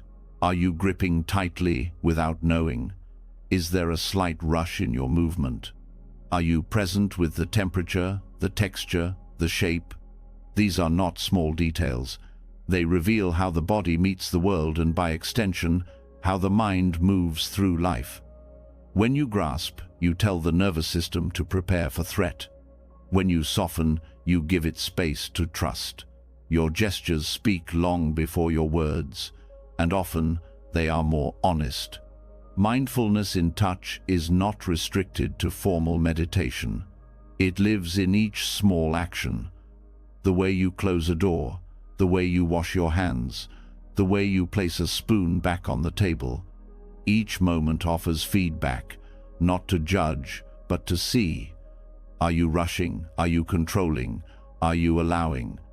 Touch can be grounding or reactive. It can be an anchor or an unconscious habit. When you begin to pay attention, you start to feel where your contact with the world holds tension. That tension isn't wrong. It's a signal. It tells you where the body is bracing, where the mind is anticipating, where presence has given way to outcome. There's a deep teaching in loosening your grip physically and mentally. You don't lose control, you gain clarity. When the hands relax, the breath follows. When grasping stops, awareness expands. This doesn't mean dropping everything or moving in slow motion. It means moving with enough presence that each action becomes intentional. Even mundane tasks shift when approached this way. Carrying a bag, opening a drawer, tying a shoe. These are not breaks from mindfulness. They are invitations. The ordinary becomes sacred not through ritual, but through attention. And that attention can be trained through touch. Holding a cup of tea, you can feel the warmth through your skin. You can notice the pressure in your fingers. You can sense if you're gripping or resting. That single moment contains the whole practice: awareness, contact, balance, care. You are not just holding tea. You are meeting reality as it is through the body, with the mind awake. Non-grasping doesn't mean disconnection. It means intimacy without control. You touch gently because nothing needs to be possessed. Nothing needs to be held too tightly. This is not passive, it's deeply engaged. It respects the object, the space, the moment, and it respects the self. In relationships, this quality of touch matters too. Not just physical touch, but the way you reach for others with your presence. Are you grasping for attention, for reassurance, for approval? Or are you allowing connection to arise without force? The body reveals this long before words do. A soft hand, a patient pause, an openness in posture. These communicate more than scripted conversation ever could. Letting go in touch also teaches trust. You stop needing to control every interaction. You stop fearing that something will be lost if you don't hold tightly. You begin to see that most things remain when you stop clinging, and what doesn't was never meant to be held. This practice brings you into a more honest relationship with effort. You begin to feel the difference between doing and overdoing, between holding and gripping, between offering and demanding. The body becomes your teacher. The feedback is immediate. If you listen, touch also reveals your patterns of protection. Many people unconsciously harden around the chest, jaw, or hands, not because they're aware of danger, but because the body has learned to brace. These habits go unnoticed until attention returns. Once seen, they can soften, not instantly, but gradually, with breath, with care. The more you bring mindfulness to touch, the more the nervous system learns safety. It begins to trust the present moment. You are no longer preparing to flee, to prove, to perfect. You are simply meeting what is here, one gesture at a time. Even eating becomes different. The way you hold a fork, the way you set the bowl down, the way you chew. These moments carry messages. If you slow down enough, you can hear them, not as thoughts, but as tone, as rhythm, as feeling. Touch is the language of now. It doesn't refer to memory or plan for future. It doesn't need narrative. It only asks for presence. And when you give it that, it gives something back: connection. You stop floating above life and begin to live in it, through it, with it. You may notice that softening your grip brings more enjoyment. The tea tastes better. The breeze feels cooler. The steps feel steadier. This is not about avoiding the hard parts. It's about meeting them with a body that's not already clenched. Non-grasping in touch is also about boundaries. You can feel when a gesture is respectful, when it honors space. This awareness prevents harm. It makes room for consent, for listening, for mutual presence. It teaches you to feel not just what you want, but what is right in the moment. It also reveals when you are absent, when your hands move automatically, when you forget what you just did. These gaps in presence are not failures, they're reminders. Each one is a bell inviting you back. Let your hand on the doorknob be enough. Let your fingers in the warm water be enough. Let your body's contact with the earth be enough. There's no rush, there's no test.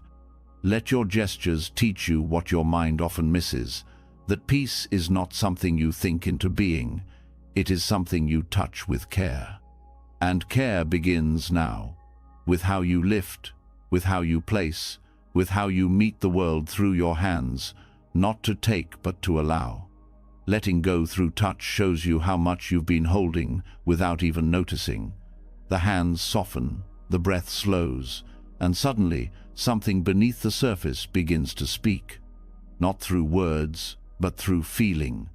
Beneath the ease of a gentle grip or the care in placing something down, there are deeper layers: memories, reactions, stories. The body remembers even when the mind forgets. And in these moments of soft presence, old discomforts may start to rise, not to hurt you, but to be seen. This is the next invitation of the practice.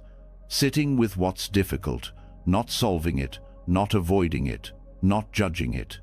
Simply staying, letting what has been hidden become visible. Noticing the discomfort without collapsing into it. This is not easy, but it is the path toward integration, toward wholeness. Mindfulness is not just a tool for peaceful moments. It's a refuge when the inner world feels stormy. When memories, emotions, or truths you'd rather avoid begin to surface, mindfulness becomes the ground beneath your feet. You don't push the shadow away, you make space for it. You stay with the sensation without adding more pain to it. The body often remembers what the mind has tried to bury: old fears, grief, shame, regret. These are not weaknesses, they are parts of the self that never had a chance to be held with care. When they arise, the mind's first impulse is usually to escape, to distract, suppress, or argue. But each time you resist the urge to run and choose instead to stay, you begin to reclaim your inner life. Sitting with shadows means noticing when discomfort arises in the body: tightness in the chest, a lump in the throat, heat in the face, and meeting it with breath. Not trying to make it disappear, but simply being present with it, naming it gently: tension, sadness, fear, without turning it into a story. The moment you stop running from the sensation, it begins to shift. This shift is not always immediate. Sometimes the discomfort grows stronger before it begins to settle. This is natural. The body and mind are learning that it is safe to feel, that you can be present with pain without being consumed by it, that not everything difficult needs to be fixed. Some things just need to be witnessed. The practice is not about forcing resolution. It's about creating space for truth. When you sit with what's hard, you may begin to see things more clearly. Patterns you couldn't understand before start to make sense. Old emotions reveal their roots. You realize that what seemed overwhelming was often the fear of feeling, not the feeling itself. This presence becomes a form of alchemy. You are not erasing the past, you are integrating it, bringing it into awareness, into the light of compassion.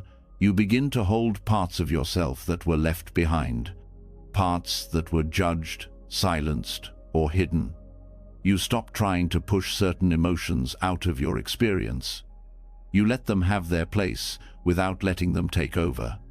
This balance is powerful. It gives you access to strength that isn't loud but steady, a strength rooted in honesty. The mind may want to know how long this will take, when the discomfort will pass, when the clarity will come. But mindfulness teaches you to stay with the process without rushing.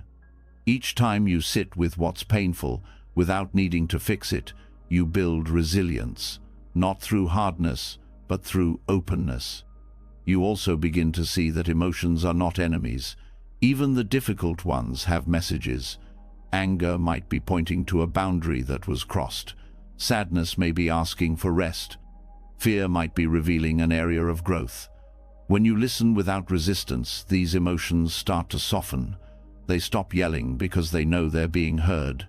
Sitting with shadows also changes your relationship with memory. You begin to revisit the past, not to relive it, but to meet it with the awareness you have now. You offer your younger self the presence they never had. This act alone can be deeply healing, not because the past changes, but because your relationship to it does. You stop carrying unprocessed emotions into every new experience. You stop projecting old pain onto current relationships. You begin to respond to life as it is, not as you fear it will be. This practice is not always comfortable, but it is always clarifying. It reveals your capacity to hold more than you thought.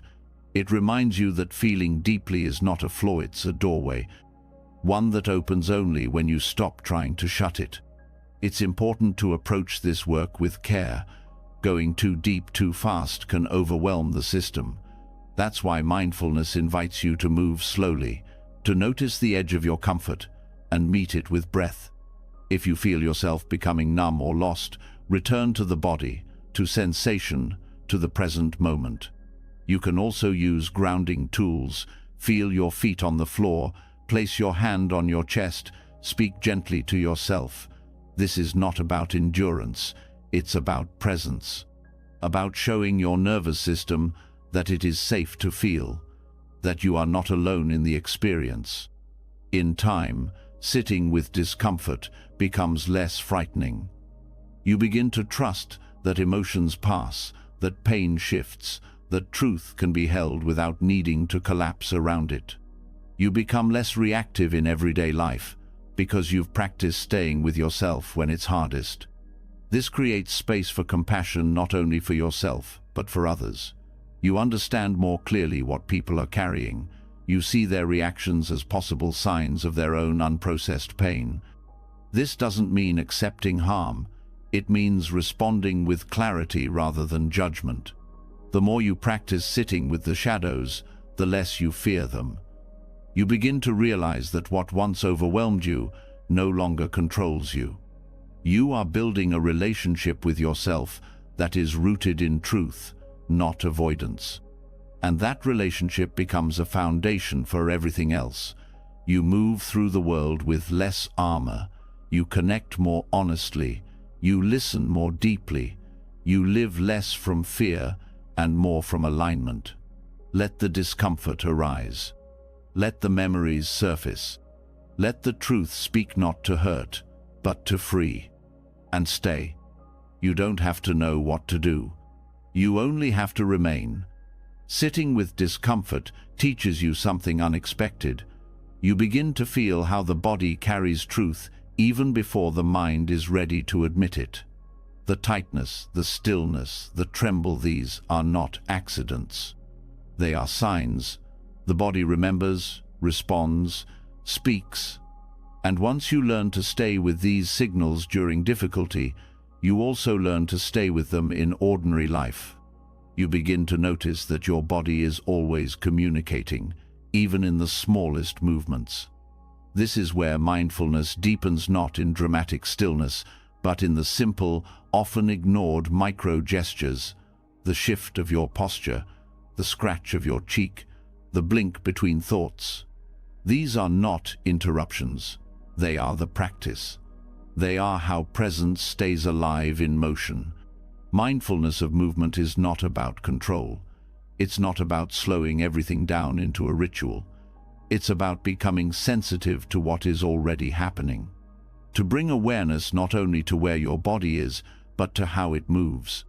You start to observe yourself as if you were watching a quiet dance, unfold, blinking, swallowing, adjusting your sleeve, shifting in your seat. These movements seem small, but they hold power. Every motion carries a quality, a mood, an intention, a momentum. The way you turn your head can be sharp or soft. The way you reach for a glass can be rushed or grounded. When you bring attention to these small actions, you reveal what you were feeling before it became thought. Most people are so used to their patterns of movement that they no longer notice them. Hands always fidgeting, shoulders always tight, eyes darting from one thing to the next. These habits don't just reflect restlessness, they reinforce it.